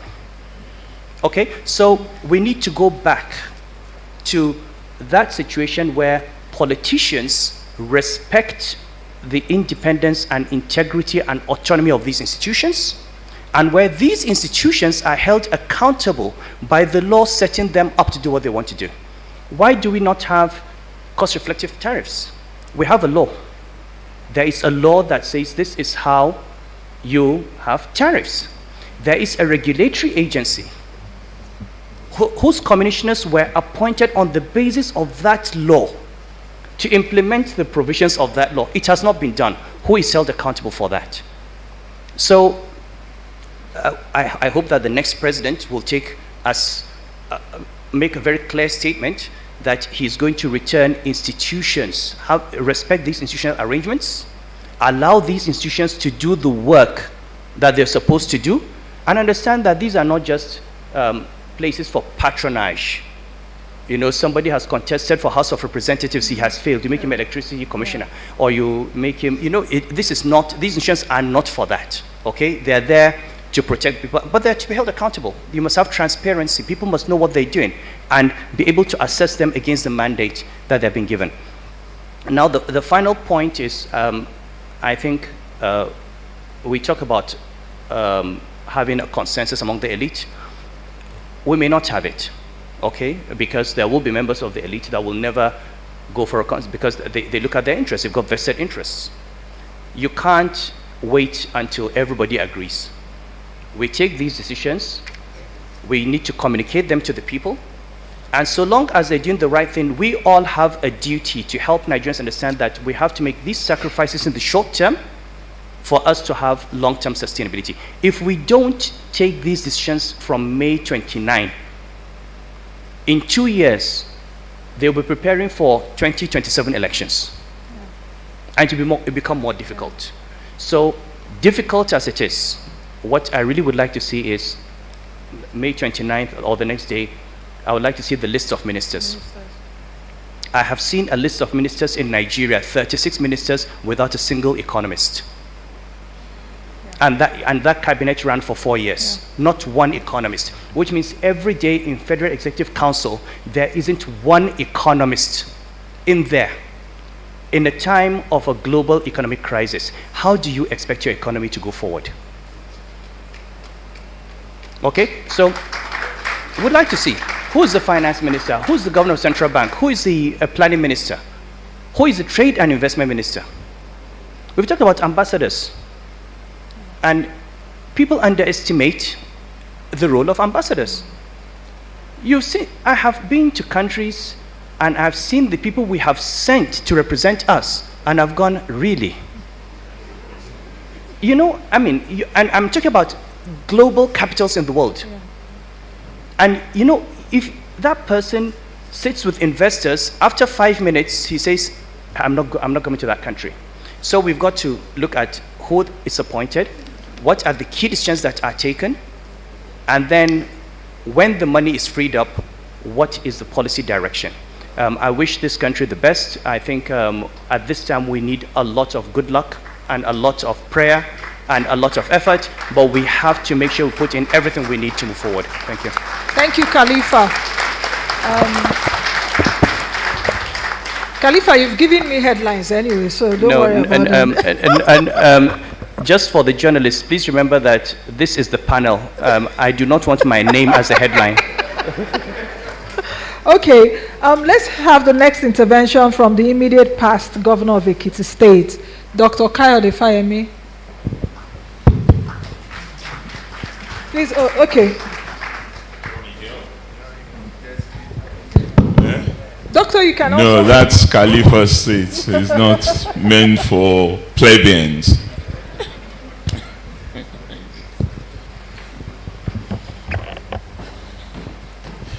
Thank you, Nancy. Well, let me also join others in commending Zainab for this excellent work. Zainab and I have also been engaged in this intellectual jousting since our days in Oxford. And then, of course, when she moved to the US, to Carnegie, I've also followed her trajectory closely, and I'm immensely proud of the great work she's doing at Carnegie right now. Really, Nancy, there's very little to add to the profound remarks that have been made by all the panelists, right from our brother, the newest politician, Charles Soludo, to the accidental politician, and then the public policy guru these days, Haig, and of course Shubham and His Highness. But I would just like to maybe highlight a few things they've said and look at it differently. Yes, we need to study that period where we witnessed episodic growth. The government that Madam Nasri was part of, that Charles was part of, and we had a lot of excellent people in. But I think what political science also teaches is that the nature of transition itself will be responsible for whether we get transformational leadership or we get mere political reconfiguration. And that's the reason why President Obasanjo was not able to do that in his first term. He had ministers that were the products of the pact that produced him in 1999. But he gained a lot more wiggle room in 2003 to bring in the type of people that he felt would help him deliver the goods. And he pretty much succeeded on that count. So what am I saying? As much as Khalifa is keen for us to do a magical turnaround on May 29, and we will try. I'm using we, the royal we now, Your Highness, as a floor member of the victorious party in that election. But I would also say that it's clear that the nature of this transition is going to affect whatever the outcome is when we get to office. Because until Nigeria realizes that a winner takes all political structure is not going to give us the kind of settlement that will produce tough decisions that we want to see. I don't think we're going to get there.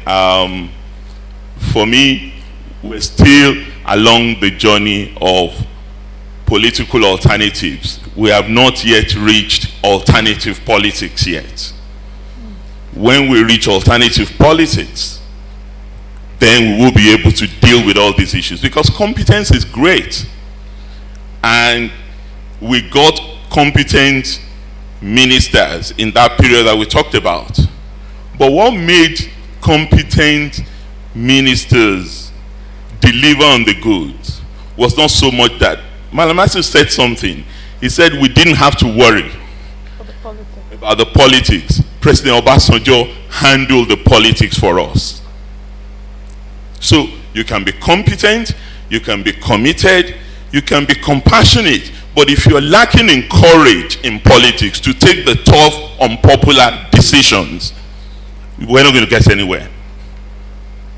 So I think we need to add courage to that line of attributes that Malam Nasru spoke about. And Charles spoke about that section in our manifesto. I laughed because I recall the section very well. Malam Nasru too will recall it. I actually wrote it. I wrote that particular section that Charles referred to. Waziri played some part in it. He will know, he's not a member of our party, but he will know the part he played in it. But the very first week we got into government, a spokesperson of our own government, our own administration, immediately denounced and denied that entire manifesto and said, well, we don't know where they got this from. It was a mere shopping list. So that tells you that consensus takes various dimensions. And it wasn't a surprise to some of us that the work that Malam Nasir then went on to do with our political restructuring committee, which produced excellent proposals for devolution and also even produced bills for the parliament to use in achieving that purpose, ended up dead in the water. And we can attribute that to so many reasons. But I do think it's important that we understand that if we're going to build a better, competent, more organized country, it has to be a coalition of the willing. And we need to bring every serious-minded people on board. I have been an advocate of a government of national competence, but a government of national competence that is also the product of our variegated political structures. So a government of national competence is not necessarily a negation of a government of national unity. It's how we arrive at it that will determine whether we achieve the purpose that we are all very keen to achieve with this exercise. And if we don't have that courage, you cannot get the resources required to begin the necessary transformation. I believe that if we're really serious and if we work assiduously at it, we can get annually $40 billion savings at the minimum from our current waste. Whether you take the 12 billion from the subsidy currently, and you take another 12 billion from the 455 barrels that is supposed to be refined that we don't know where it ends up, that's another 12 billion, and you do the tariff on electricity and the foreign exchange, you can, I mean, Shubham is here, they've done the numbers. We discuss these things at the Nigerian Governors Forum with them regularly. We have enough not to end up in the IMF basket if we're serious. But we need that courage to do that. And that is really what Zainab's conclusion is. It's, for me, a masterclass in political economy, what she's done. And if we take the prescription seriously and we achieve the political settlement that is necessary, then we may still escape Robert Kaplan's Armageddon that is almost upon us. I hope with competent but courageous leadership, we will be able to begin that journey. But it has to be a journey with maps. We've been on a journey without maps for a long time. Thank you. Thank you very much, Governor Fahimi.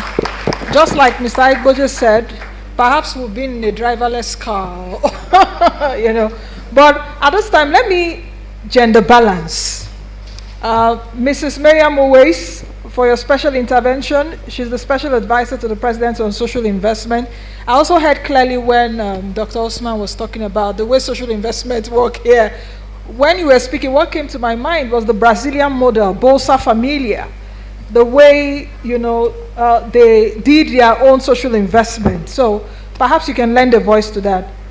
Thank you so much. Yes. And I'm really impressed by Zainab. I never linked her with my Lord Justice Mira Usman.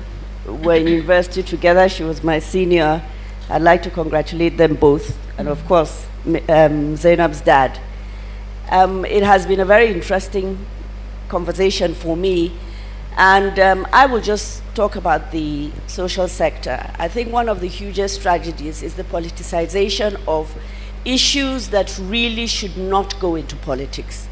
And I think one of the things that I must commend the World Bank is having data is critical. And we've been able to build a social register that is, to a large extent, not subjective. But what we find is a lot of politicians and, you know, elected officials in particular, wanting slots or wanting us to compromise the integrity of the data, and there's no way we can improve or do something targeted, strategic, without improving the data that we have.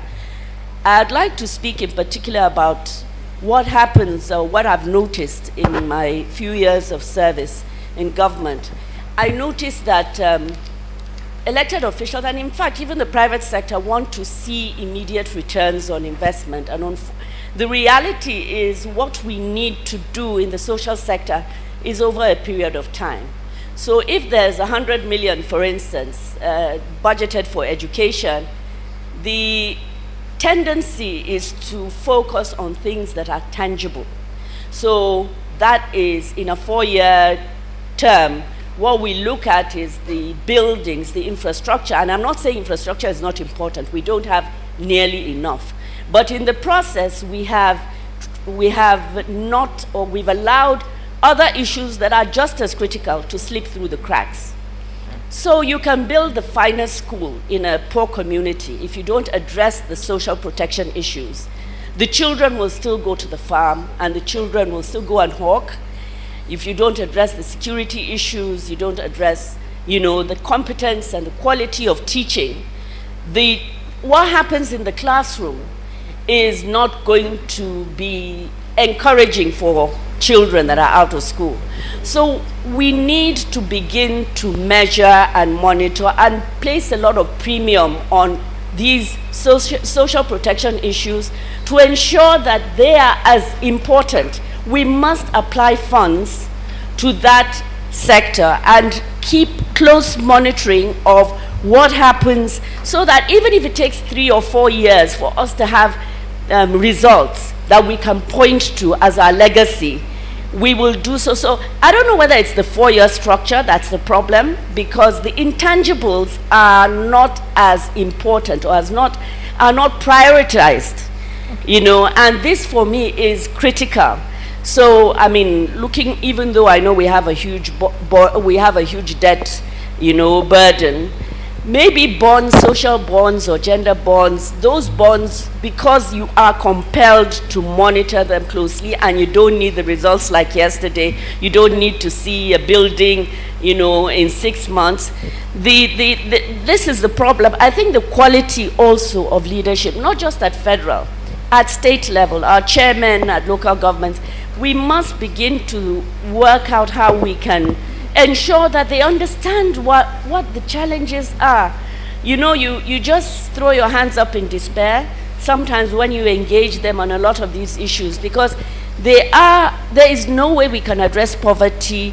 And of course, the other thing is we tend to look just at education in a clinical manner without looking at the health as it affects education. I think we need to look at the whole to be able to address a lot of these challenges. Okay, thank you very much, Mrs. Uwais. His Highness Khalifa Mohammed Sanusi II has just sent his apologies that he has to leave now to catch a flight to Lagos on board an international flight today. So he has to leave us now. But what we need to do, we would have to conclude within the next, we have to get out of here within the next 20 minutes. So we are coming to the Q&A session now. We'll take a few questions from the audience and our panelists will be answering them. Governor El-Rufai is still needed here, and Mr. Igboje Ayimokwede. If you want to ask your questions, please raise your hands. The ushers are there. Oh, I see a room filled with hands. Come on, guys, we've got to leave here. I will be taking, how many? Okay, we'll take 4 questions. Please, let's take 4 questions so that we can get out of here quickly. We've really taken so much time. Okay, let me start from this side of the room. Okay, okay, you'll be giving the mic, Bashir. Okay, please stand, introduce yourself, and who your question is targeted at. Governor El-Rufai is not here. Shuban, please, you'll come back on stage in case there's a question for you. Governor El-Rufai. Okay, Bashir, yes. They keep calling me Bashir. It's Barrister Ismail. Ismail. Good afternoon, everyone. I think my question also relates to, will be to Governor El-Rufai as well as Ike, but I'm just going to ask it anyways. Good afternoon, everyone. I'm Ismail Ahmed. I work at the presidency. Yeah. Mr. Ike, my questions are very simple. It has to do with fuel subsidy. Is the imminent launch of the Dangote refinery in Lagos going to have a substantial effect on our decision to remove fuel subsidy immediately? That's my one question. Number 2, the insatiable demand for foreign exchange by Nigerians, either going to school, hospitals, and stuff like that, it's not going to dissipate anytime soon. What is the immediate solution to foreign exchange crisis?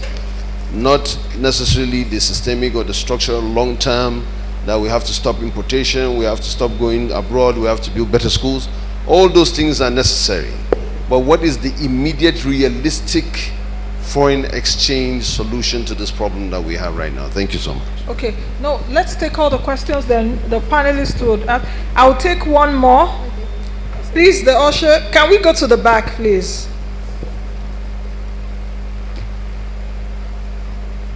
Is the mic? Can we go to the back of this way? Usher, please take it here. Take it still to this side of the room. Take it to the side of the room. Can we have it at the man at the back here isn't the, yes. Please, yes. Introduce yourself very quickly and please just make it short so that we can take all your questions. Thank you. My name is Abel Gaya from Clean Tech Hub. Zainab, thank you for popularizing political settlements framework. My question to you and maybe to Mr. Chaudhry as well is, to what extent can multilateral organizations like the World Bank and international partners help coalitions to be able to bypass disruptions and barriers to development reforms. I think Erufai under BP, the World Bank helped him with budgetary supports to be able to bypass in its early years legislative or requests from the legislature for bribes, according to his book. So examples like that, to what extent is that feasible in Nigeria? Okay, thank you. Let's come to the side of the room. Okay, I see a lady in front. Can we bring this mic to the lady here?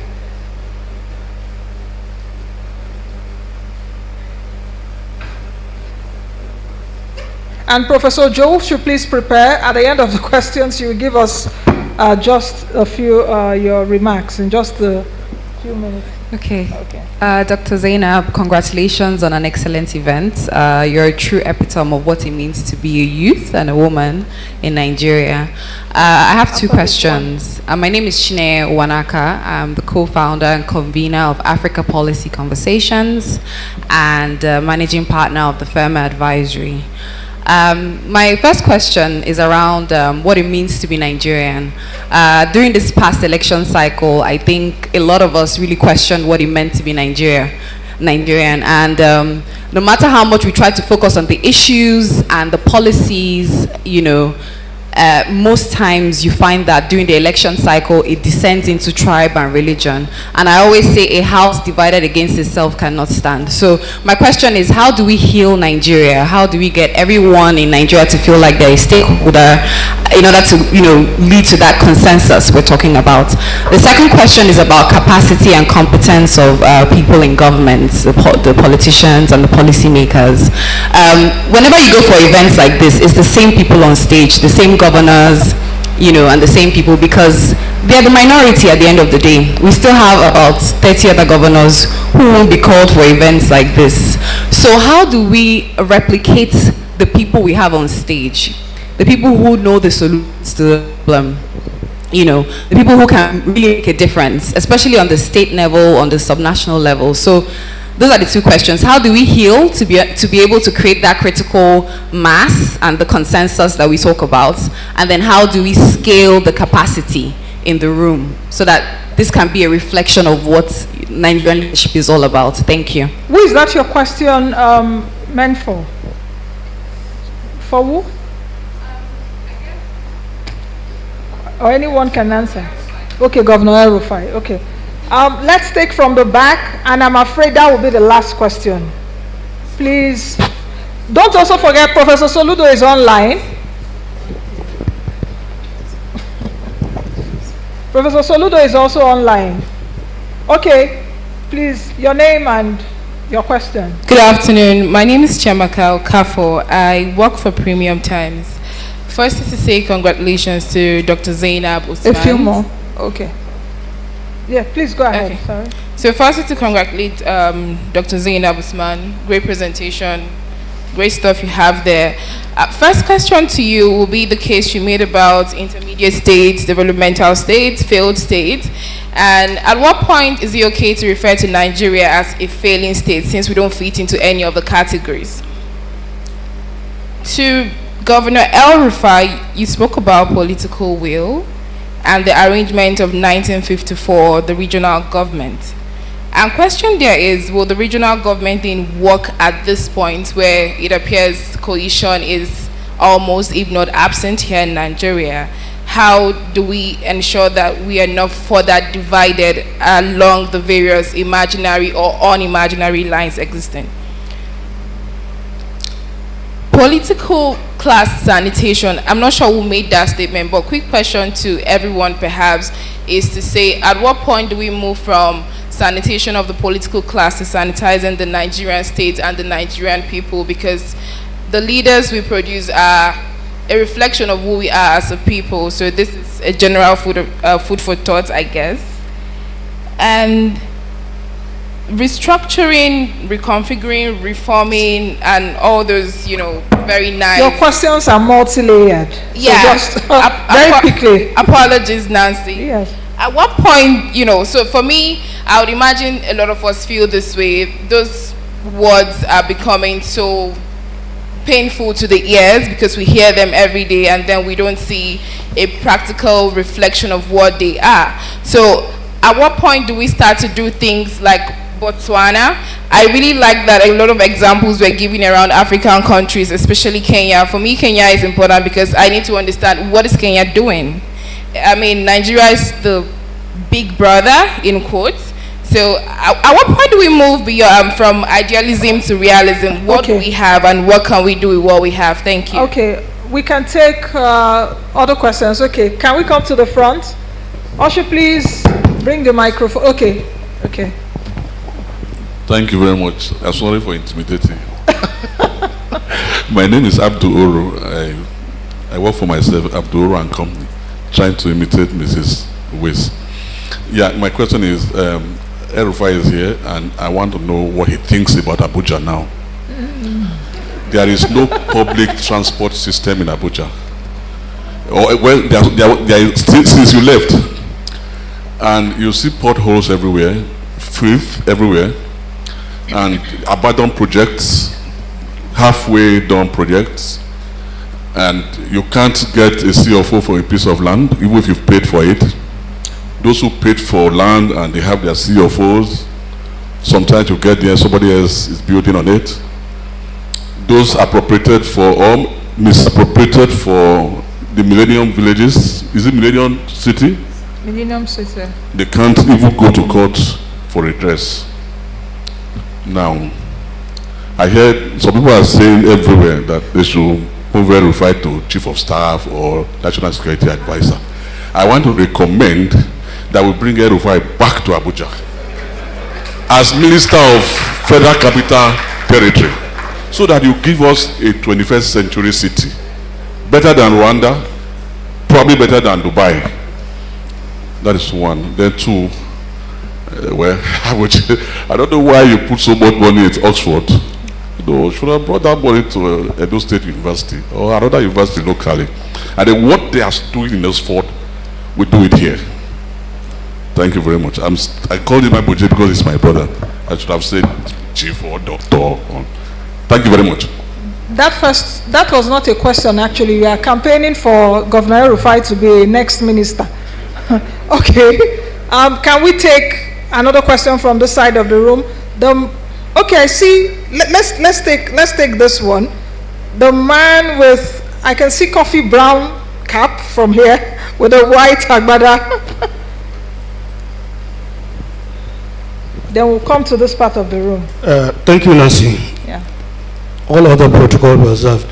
Dr. Zainab, congratulations once again. My name is Chiroma Ibrahim, a family friend to Dr. Zainab. We have discussed at length issues left, right, and center. Politics, fiscal, economy, whatever. The question is how Nigeria can build a post-oil economic future. It means oil that gives us more revenue has a problem. Over time, it will not give us revenue. If not at the presentation level, my expectation is at the discussion level, we should have come up with alternative sources of revenue without talking about taxes, subsidies, or in addition to talking about taxes, subsidies, and whatnot. Even if we have the best government, the best public service, whatever, if the source of revenue that we use to provide the subsidies is not improved, what is the way forward? I think this question is for the World Bank director here. Thank you very much. Okay. So this side of the room.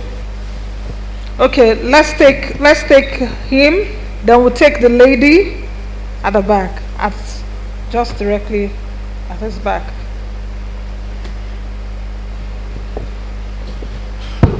Thank you, Dr. Zainab, for your brilliant book on chapter 3. Actually, I have not finished the book. My question, I'm not sure who to direct it to, but maybe to Governor El-Rufai. And I agree with the last speaker, please. I know you don't repeat class, you said it before. I hope you come back as FCT Minister. My question is, we talk about removal of subsidy, for example, and waste. I've not seen in the book or during these discussions what we are doing about effective utilization of resources. It's one thing to put the resources, we'll continue talking about revenue. Now let's assume we even have the revenue. I've not seen those deep discussions about how we are going to have effective utilization of these resources, because in the last 8 years, they will tell us they have generated 10 trillion in taxes, they have generated from customs, they have increased revenue. What are we doing about effective utilization of resources, maybe for the next government? Thank you. Okay. I think part of his question was answered, really, in terms of spending for health. The Khalifa mentioned it, Governor El-Rufai also mentioned it. But perhaps you need an elaborate one from the government you mean. Okay, the lady. Good afternoon, everyone. I'm not sure who to direct my question to, but I think Dr. Zainab. Please take the mic closer. Yes. Can you hear me better now?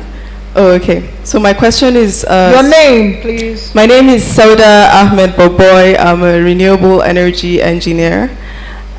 So my question is, would you say that there are different economic ideologies across Nigeria and that sort of affects how policy decisions are made? So in some regions, there's more of sort of socialism, whereas in others there's a sort of capitalism, and there's a sort of disunity, and that perhaps affects whether subsidies are chosen rather than investment or supporting private enterprise, because there isn't that unified economic ideology. And do you think this is something that should be a focus, perhaps in research, identifying what unified ideology Nigeria should use? Or do you think, as Governor El-Rufai mentioned, there should be that different sort of regions having their own different ideologies? Who is your question directed to? Perhaps Dr. Zainab or Governor El-Rufai, or whoever feels they can answer best. Okay, I think we'll come over to Professor Ogu. Let the panelists take the questions. And there's also a question for Professor Soludo. Is Professor Soludo still online? Studio? I see him earlier, and he asked actually what the balance of power means, because Dr. Osman was talking about balance of power a lot. He is asking about, does it mean really the devolution of power to the federating units and how that will work? So that is for Professor Soludo. Professor Ojowu, please, can we just quickly take a few remarks, your comments very quickly before we come back to the panel for the answers. The mic.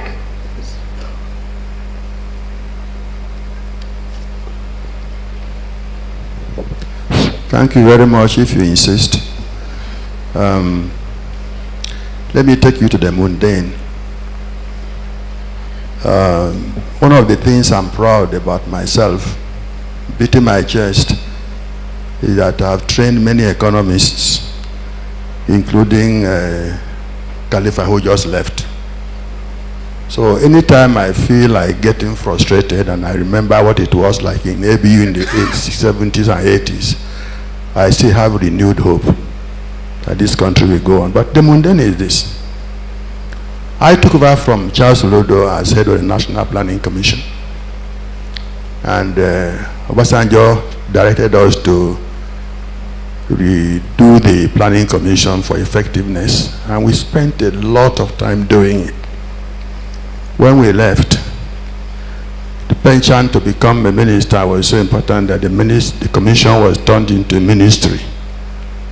The head of the National Planning Commission that time had power under the vice chairman to summon ministers to discussion. But when we left, the head of the National Planning Commission was called a minister. And that was the end of the commission. Today, listen to the anomaly. There is a ministry called Federal Ministry of Finance, Budget and National Planning. So you budget to plan. That is the kind of challenge we are facing in this country. Meanwhile, the law established a National Planning Commission still subsists. So how are you going to get institutions to do the right thing? My young friend, El-Rufai, said people should have institutions to do the right thing. Right peg, square peg in square hole. When the institutions are not made square where they should be square, where are you going to find the square to put it? See, states today are making progress on the personal will of a governor, not the institution. The governor has the right to collect money from the federation account once he becomes governor, but has no obligation to account for that money to anybody. There's no law.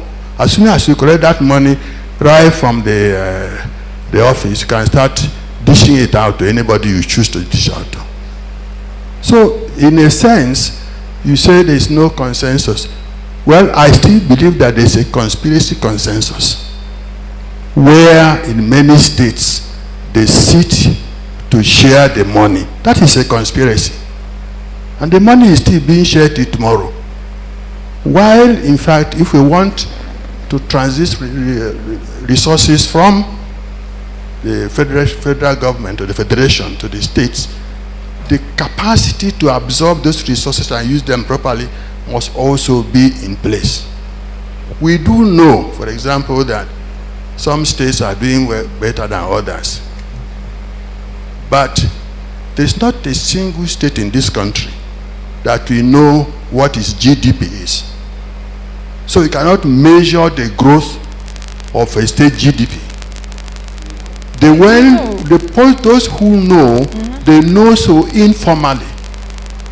There is a responsibility for the states to collaborate with the National Bureau of Statistics to formally develop the state level GDPs. Prof, we have state GDPs now. I know that there are 22 of them as of moment. I'm aware of that. Yes. But they are not functional. That's what I'm saying. So we need to work on that to ensure that we do those things that enable each of the states to be held responsible for its growth and its diversity. You are not going to have a diversification if you don't have states acting and, in terms of policy. Somebody has just said that what are the sectors to generate revenue? We don't have any problem with diversification in terms of structure. The GDP, the MBS already identifies 45 different economic activities on which we calculate the GDP. But what it takes in each of these areas for us to understand formally that this is what the ratio of revenue generation in Kaduna to GDP is this. We need to work on these things to ensure that this clarity is data, and also to ensure that this kind of debates we are having, it's important. But what I see is that we are going to have a new government continue with the old problems. And I think we should stop that. We knew from the beginning, I worked with Nabacha, there was no subsidy in fuel until maybe some 10 years ago. We don't need that subsidy now. On the 29th of May, let us face the crisis of removal subsidy. Let us die if we need to die. All right, thank you very much, Prof. Prof was the former Chief Economic Advisor to the President. Okay, so back to our panel.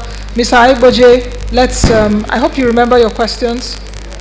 The Dangote refinery from Ismail, which I think is a very fantastic question.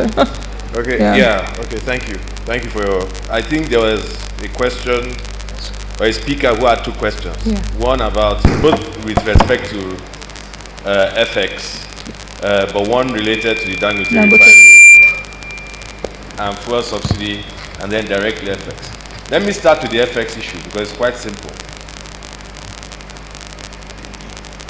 You alluded to what you defined as an FX challenge, and I guess you are speaking in the context of today, because it's not every time in the past 60 years that FX has challenged us in the way that is challenging us now. And that challenge manifests in maybe in availability and in the fact that the pricing of it is a bit complex. There are two issues around FX availability and FX pricing. One is just fundamental economics. Inflation and interest rates of a country will determine the rate at which its currency exchanges for against the currencies of other countries. And particularly if you are talking about a G7 country like the US, you know, so naira to dollar. It's a bit like gravity, you know, and unfortunately, it's almost impossible to legislate against gravity. Okay, you can understand gravity and you can do certain things to manage gravity, but you can't command a stone that you drop, don't drop. It will drop unless you do certain things, you know, that counter the law of gravity. So in our case, I mean, we have to go back to study those periods when FX was available, what type of FX regime from a monetary policy standpoint did we operate, and let's look at our current circumstances and see if we can go back to that type of regime. Essentially, the most efficient way and effective way of pricing scarce commodities is markets. There are other ways, but the truth of the matter is that if it's a scarce commodity, to sustainably, you know, manage it, I mean, you have to use some market-based solution. Now, on Dangote refinery, and your question was related to subsidy. Let me explain something, because I kind of understand the way the politics and economics of subsidy in Nigeria work. The decision to have fuel subsidies in Nigeria is not grounded in any economic thinking or basis. It's a purely political one. So, from an economic standpoint, you now have the ability to refine 650,000 barrels of crude per day, okay, in Nigeria, come the commissioning of that refinery. As to whether or not it is going to mean that you can, you know, remove fuel subsidy, will be a question of, the first question is that will Nigeria give Dangote crude oil? At what price will Nigeria give Dangote crude oil? You begin to understand. So if you want to continue with subsidies, okay, the only way that the Dangote refinery is going to be able to, you know, generate fuel at sub-international market prices if you give Dangote subsidized crude oil. Now, Dangote is not asking for subsidized crude oil. Neither are Nigerians asking for subsidized crude oil. All we want is supply the refinery, reduce the cost of transportation, okay, and let us produce the refined products here. It will drop actually the prices of petrol from a transportation standpoint, but I don't think it's going to affect the international price of crude oil nor the international price of landed petrol. I don't know if I've answered your question.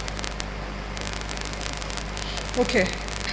Governor El-Rufai, you also had some questions from the audience. I don't know if you could speak about the issue of Abuja. Quite also a lot of people were asking in terms of the consensus, what will it take to get the politicians to do right by the people, in summary? Yeah. Well, thank you, Nancy. I'm sorry I stepped up to see my friend off, His Highness Khalifa, so I may have missed that question. But you know, this consensus is not something that you can achieve by getting people in a room and have a discussion and agree on anything. It doesn't work that way. I think that there are three components to getting there. First, we must recognize that it takes a long time to build a nation. Okay, you can create a country, but building a nation, getting people to put the nation first before their ethnicity or religion or something takes time and requires a lot of building of social capital. However, if one, you have a legitimate government, elected, legitimate, or unelected but legitimate. Two, that government communicates very clearly where it wants to take the country. Three, and also explains what it takes, what sacrifices are needed by everyone to get to that point.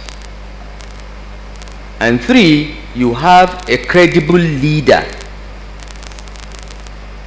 who can champion that messaging, that engagement, to sell his vision to the people and what sacrifices the people need to make to get there.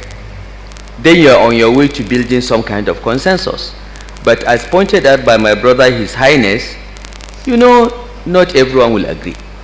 So at the end, you must have a strong leader who is willing to bulldoze his way through and get some things done, even when some people are kicking and screaming and resisting. Because vested interests will always resist. Trade unions will resist certain policies purely for ideological reasons. They think they are comrades, so they have to oppose something for the sake of it. Civil society get funding from countries. You know, some of them will fight on a point because that's the way they get funding, not because it makes sense or not because it's in the interest of the country, but because it gives them the right media attention so that they collect funds from their various. So you have to sit and look at all this and realize that there are some things that you just must push through, and then people will catch up. And over time, when people realize that, you know, you are trying to do the right thing, and then you have another legitimate government, strong leader, credible leader coming after you, that's how it is done. That's how it gets built up. Okay, we are at the bottom now. Social capital is almost zero. We are in trouble economically, and the work ahead for the next president of Nigeria is unbelievable. I don't envy Asiwaju Bola Ahmed Tinubu at all, and those that will have to do this work, because it has to be done. It has to be done. And along the lines, you know, we may get there. Now, the point that I've always made is credible people, smart people need to be in politics and public service. You have to make the sacrifice. Nancy is talking about 30,000 naira minimum. No, those are not the guys that drive the country.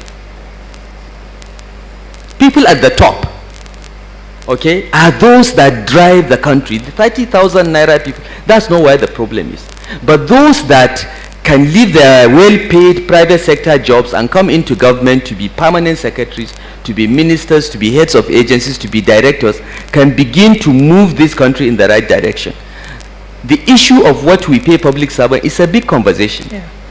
But we cannot pay them more than what we pay them now because of the numbers that we have. And I'm not sure we need up to 20% of the public servants we have working for the government to run the country. But that's a completely different conversation. It has to do with the size of the federal government, and this is why we are saying go back to the 1954 political arrangement. You need to reduce the size of the federal government. You need to reduce the number of people working for the federal government. You need to make the national government less attractive, even to the politicians. Okay. Now, there is another question: how to heal Nigeria? Yes. This I have answered it in part. You know, there is a big job ahead for the next president. This job of healing, and it doesn't happen overnight. It takes time, and you earn the trust of people only through your actions, your words matching your actions, and then people see very clearly you are the president of all Nigeria. You are not favoring one section against the other. You are not favoring one religion against the other, because the level of suspicion now is very high. But within a year, all that can take the backseat depending on, one, the policies and vision that the president outlines and says, this is where I want to take the country, and I need you to do this, I need you to sacrifice this. Two, what His Highness said, who are the members of the team? Are they square pegs in square holes and so on and so forth? The day Asiwaju announces his cabinet and his key aides, Nigerians will decide what to make of the government and whether they will support him to do this healing and rebuilding and so on and so forth. So it's very critical.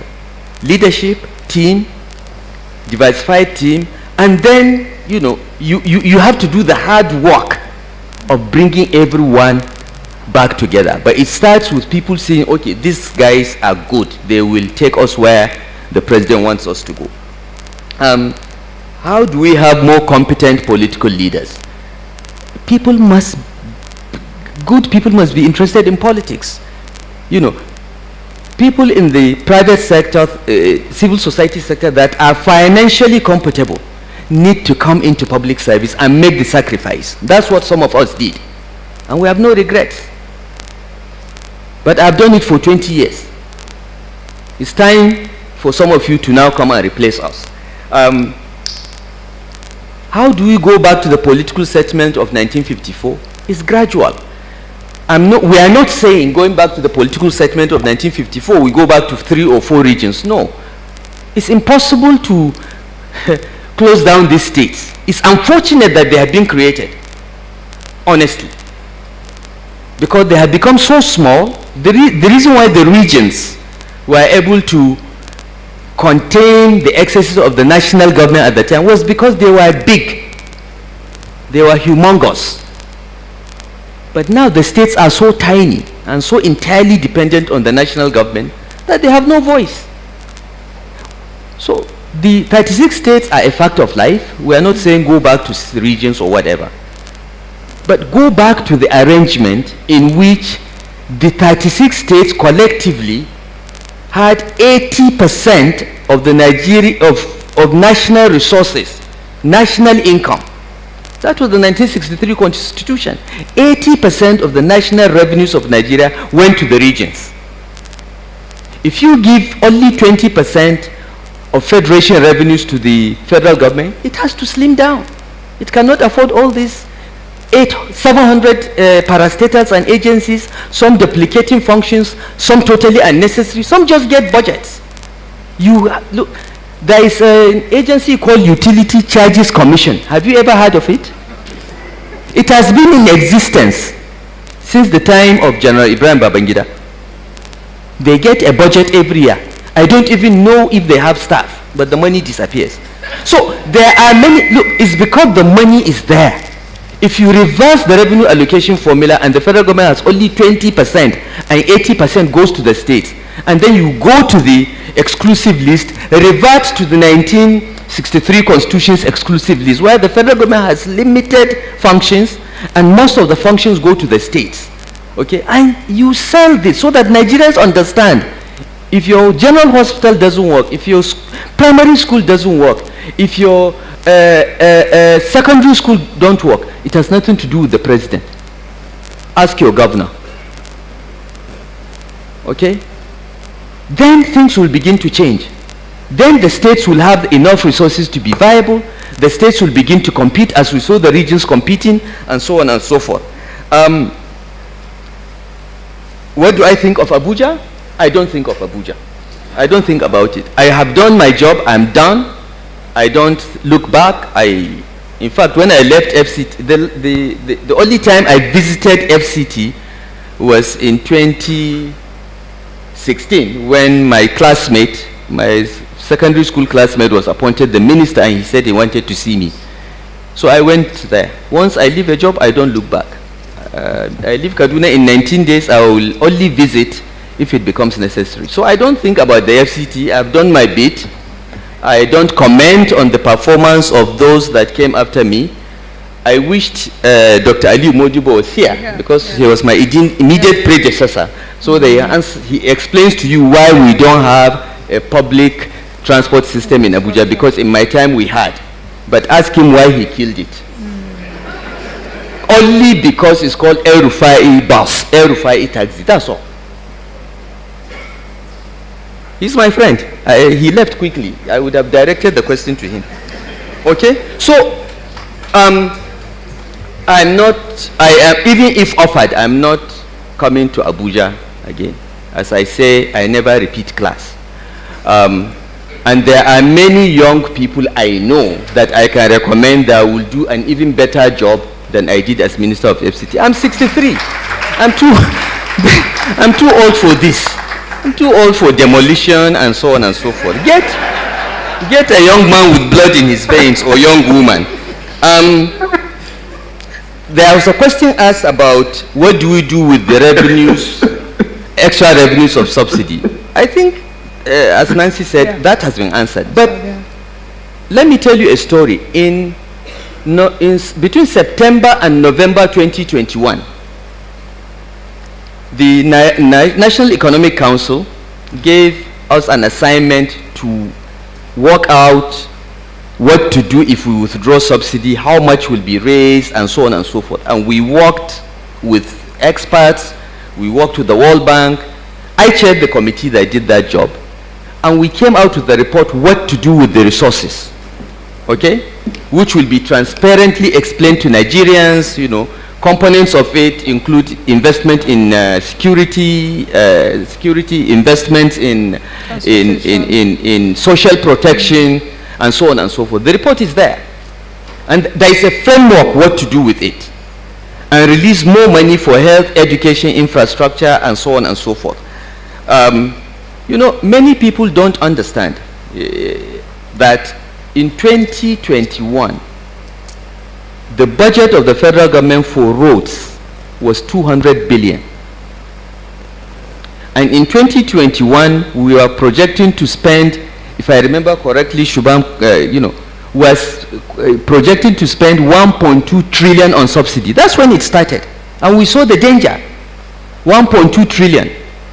And I remember when I went to brief the president on the report, I said, Mr. President, does it make sense to you for us to spend 200 billion on all federal roads in Nigeria in 1 year and 6 times that on cheap petrol?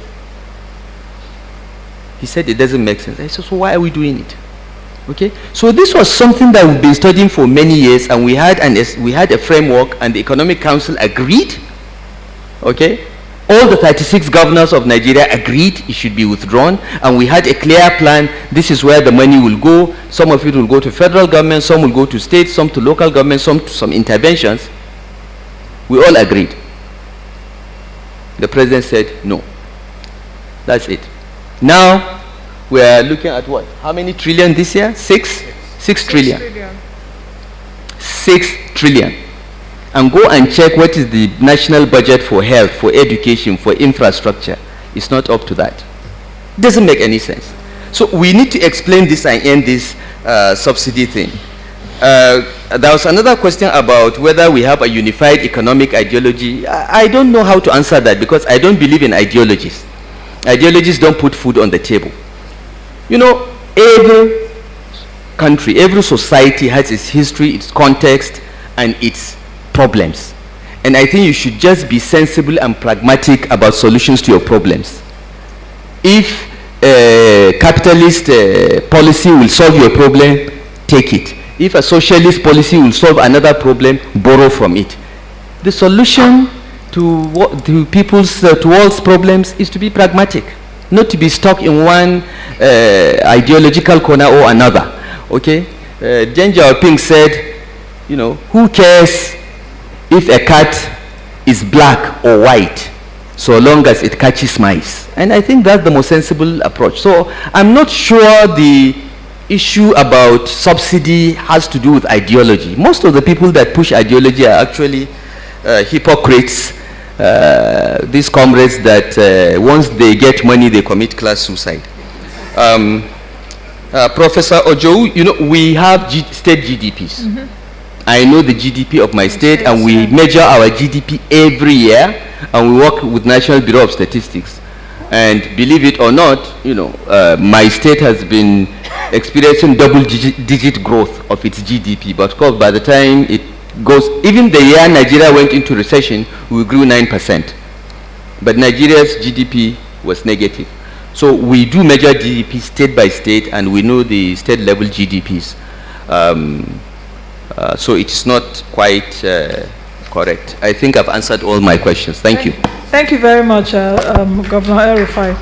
You know, Governor El-Rufai, anytime we'll meet, we're always like, almost locking heads with questions, but that will be on another day on issues around public and civil service. When you said it will be nice for people that are financially comfortable to come into politics. Will Mr. Igboje come into politics? Is the political system now, is there an incentive for people in the private sector to come into politics? Is there, for example, a PAMSEC there now? Or, a PAMSEC, how much does a PAMSEC earn? How much does a retired judge earn to send his children to school?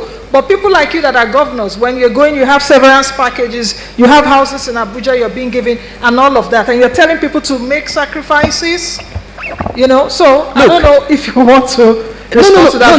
I will respond to that. Look, let me tell you, people like Ike should be in politics. Okay, but there are many levels you can be in politics. Being in politics doesn't mean you contest elections. You can just sit at the table when decisions are being made to pick who is going to represent you. You'll improve the quality. Okay, but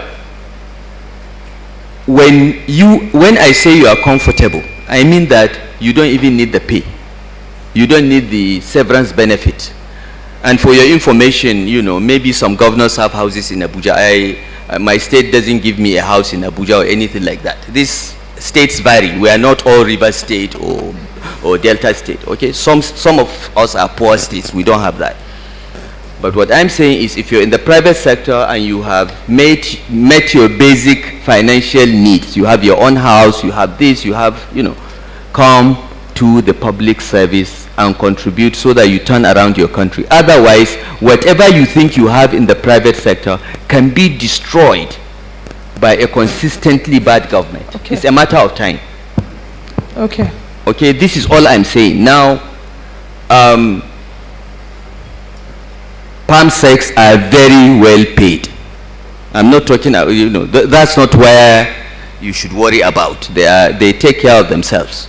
Okay?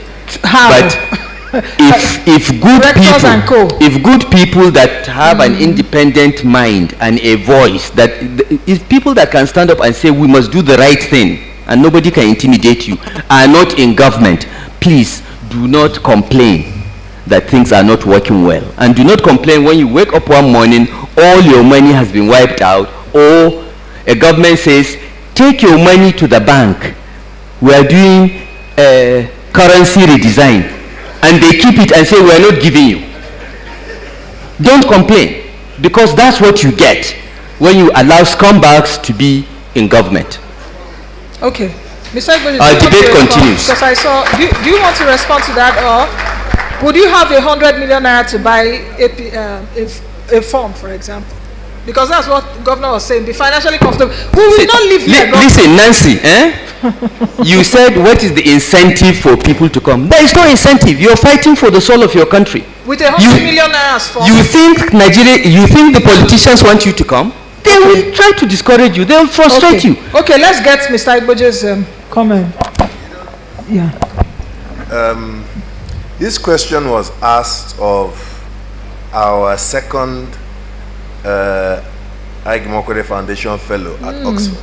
Okay. She was the past. Give too much money to Oxford or something? Yes. No, I will answer. I'll answer that. But no.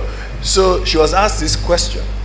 Past Chief Justice of Ghana, Georgina Wood, I think. Georgina, I can't remember her. Georgina Wood. Yes. So she said, look, people go to public service first to serve. And that answer was very profound. All over the world, the primary motivation for working in government is a desire to serve. It is like almost like those who work in medicine, the field of medicine, they take an oath. So people who are public servants or priests, they are a special breed. Unfortunately, however, we have disconnected the notion of public service from the Nigerian populace, not just the public servants, okay? So, even if you pay the public servants hundreds of millions of naira. If they don't want to serve, you will not get service. You can pay a banker a salary and motivate them to serve, okay? But in public service, I want you to understand that with the power of the pen of the public servants can kill or keep alive. That is the power. I'm saying that is literally the power. I'm not talking of a PEMSEC now. I'm saying even a clerk. That type of power only goes to those who want to serve. Otherwise, you will always have perverted outcomes. Okay. Okay, Dr. Usman. Professor Soludo, do we still have him on for the question around balance of power? Prof? Okay, Prof. Yes, you do. Yes. Sorry for the hiatus a bit. Balance of power question. Thank you. Yes? Nancy, are you hearing me? Yes, Prof. I can hear you. Yes, okay, okay. What's your question? The balance of power. There was a question for you. What does balance of power mean? Does it really mean the devolution of powers to the federating units, and what would it look like? Well, balance of power, I mean, it's quite an omnibus concept. You can use it everywhere. Balance of power between the government and the private sector, balance of power between community and communities, or inter-ethnic, inter-regional, and so on. But I think for purposes of national conversation and the kind that we're having today, the balance of power that we're talking about will relate to devolution of powers and financing, intergovernmental power and fiscal relationships. And then thinking about even the structure, the meaning and definition of our federation. Nigeria, in my view, is the only country, the only federal structure in the world that I know that has got 3 federating units. It's got the center, you have the states, which are supposed to be federating units. And then you also stay at the center, also legislate about what the local government system would be. That's an anomaly. And I think the El-Rufai committee recommended the abrogation of the local government system. The good news, I mean, for me, actually, is that the president-elect, I remember when we were at the Economic Council, he was the governor, he was then governor of Lagos State. And every time he attended the council, he spent time on almost on every subject, giving us a lecture about the distinction between the federation and federal government. You talk about Accountant General of the Federation, he would object that that is an Accountant General for the federal government. If it is for the Federation, he will be appointed by the Federation, the federal government, and the states. The Attorney General of the Federation, he said no, it's the Attorney General of the federal government, and so on. And he created the local governments or development areas in Lagos, which became an issue with the federal government then. I think some of these things would are the areas that we need to begin to get. And I think El-Rufai Governor El-Rufai has related this very succinctly. This issue is that the federal government is an octopus now. Huge bureaucracy. Hundreds, if not now, nearing 1,000 of parastatals and agencies and so on, gulping the entire revenues of the place. And the attempt to want to run the country from Abuja is what is wrong. In a federal structure, we must begin to think about delivery mechanisms and pay a lot of attention. Part of this power balancing thing is to take deliberate steps to incentivize the growth of institutions from below. Why should you, I mean, I listened to a dear friend, admired friend, Mrs. Uwais, talking about the social programs and so on. And that's one thing I commend the initiative when I was at the Presidential Economic Advisory Council. Great initiative. But with all due respect, my view is that it's poorly delivered. Because the attempt again to want to deliver to social people, you want to deliver to the poor person, needing person in my village from Abuja. No, it won't work. And so the states and the government, federal government starts on this playing games. That social register that you guys have, with all due respect, we know how they are put together. So you've got to devolve powers and financing. Get back, as Malame Rufai said, get back to that huge list on the exclusive legislative list and the concurrent legislative list. Let's get back. This is one area where I believe that our future lies in our past. It's one area where our future lies in our past. Let's get back. There was a time when it worked.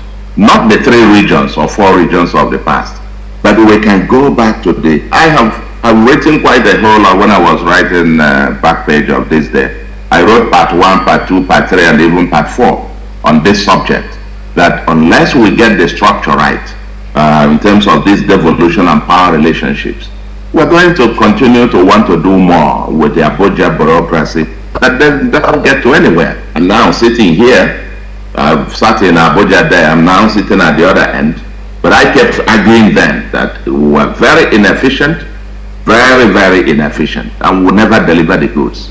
But I think I'm very glad that the president-elect is one that believes in this, in true federalism, because he was the lecturer to all of us on this subject. And I'm just praying and hoping that he will lead the way to walk the talk on this matter, because it's so fundamental to our next step to sustainability. Thank you very much, Prof.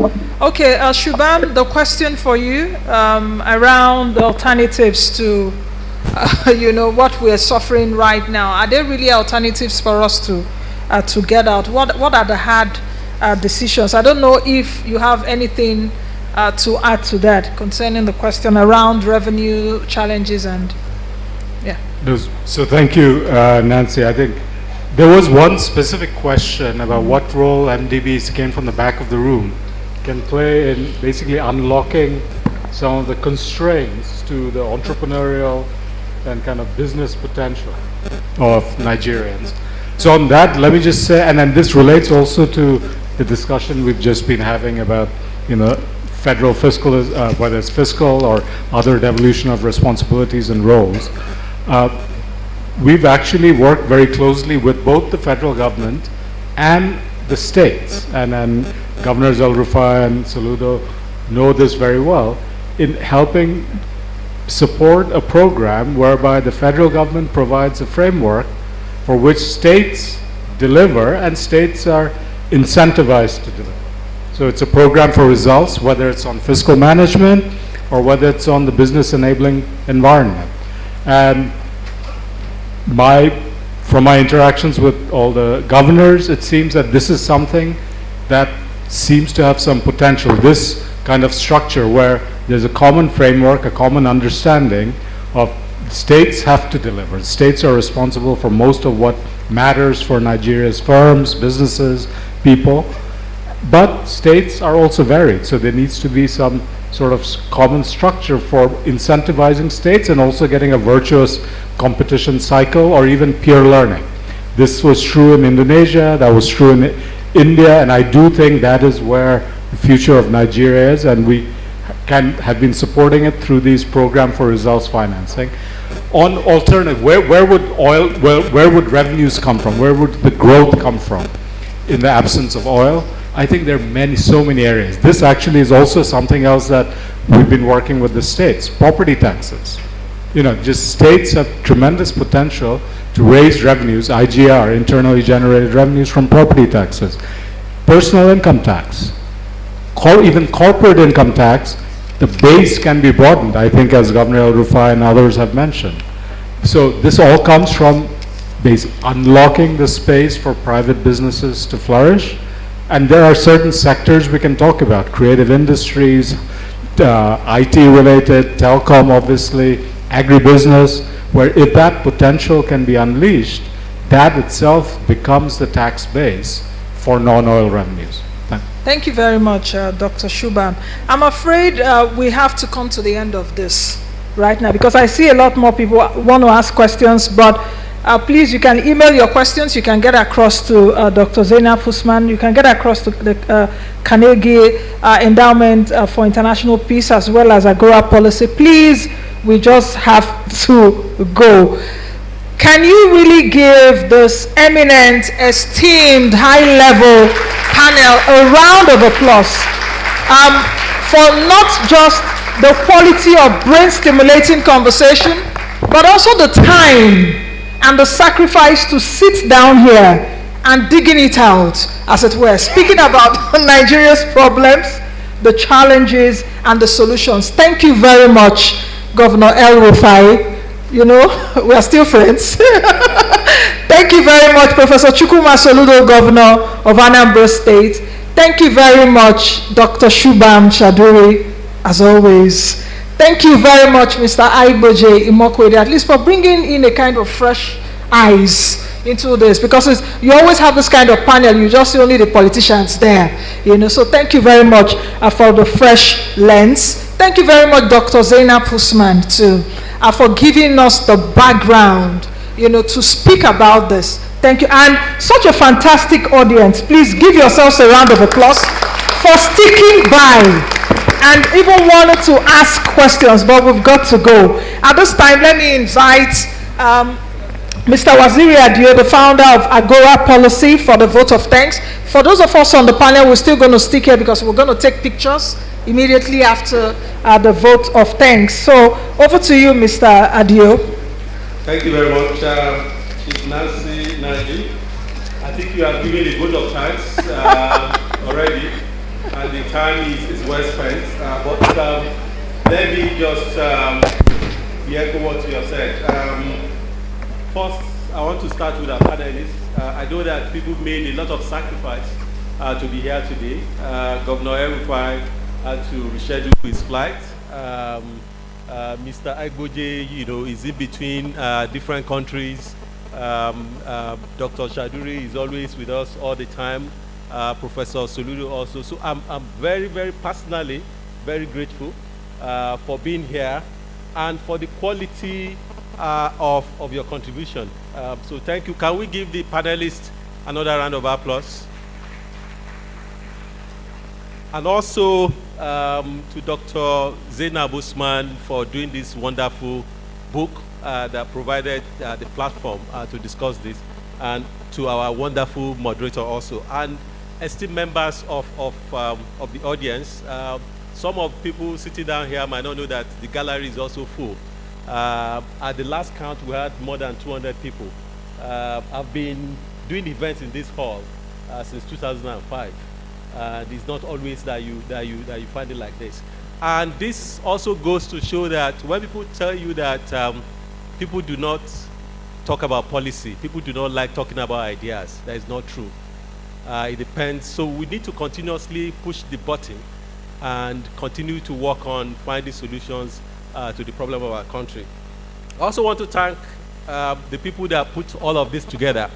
There's a saying, you know, that communism is very nice, but it costs so many nights, right? A lot of planning went into this. The Agora team, the Carnegie team, people have been on this for like the past 2 months. So when you see everything coming together, and myself here standing and taking all the glory, there are people who did all the heavy lifting. Can we also please put our hands together for the people who made this to happen? Kyla, Juliet, Faith, Ifetayo, David, Miriam, and the wonderful people from Yaradua Center.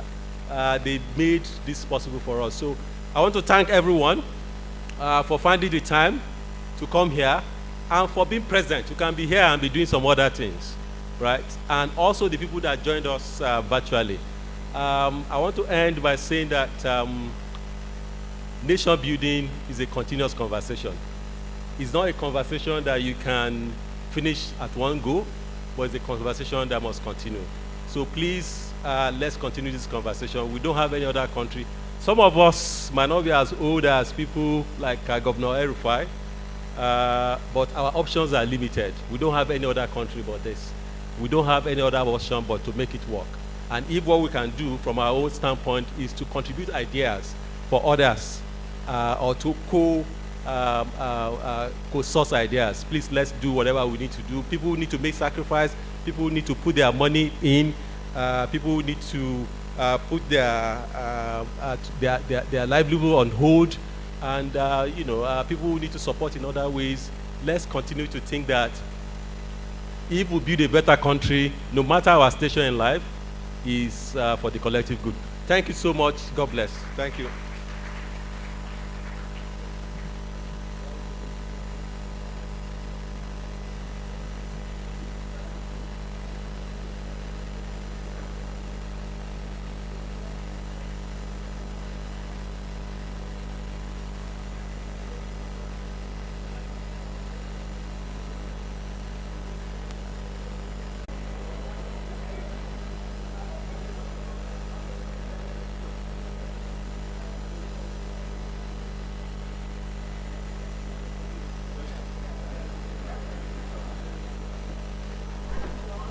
Yes, after this.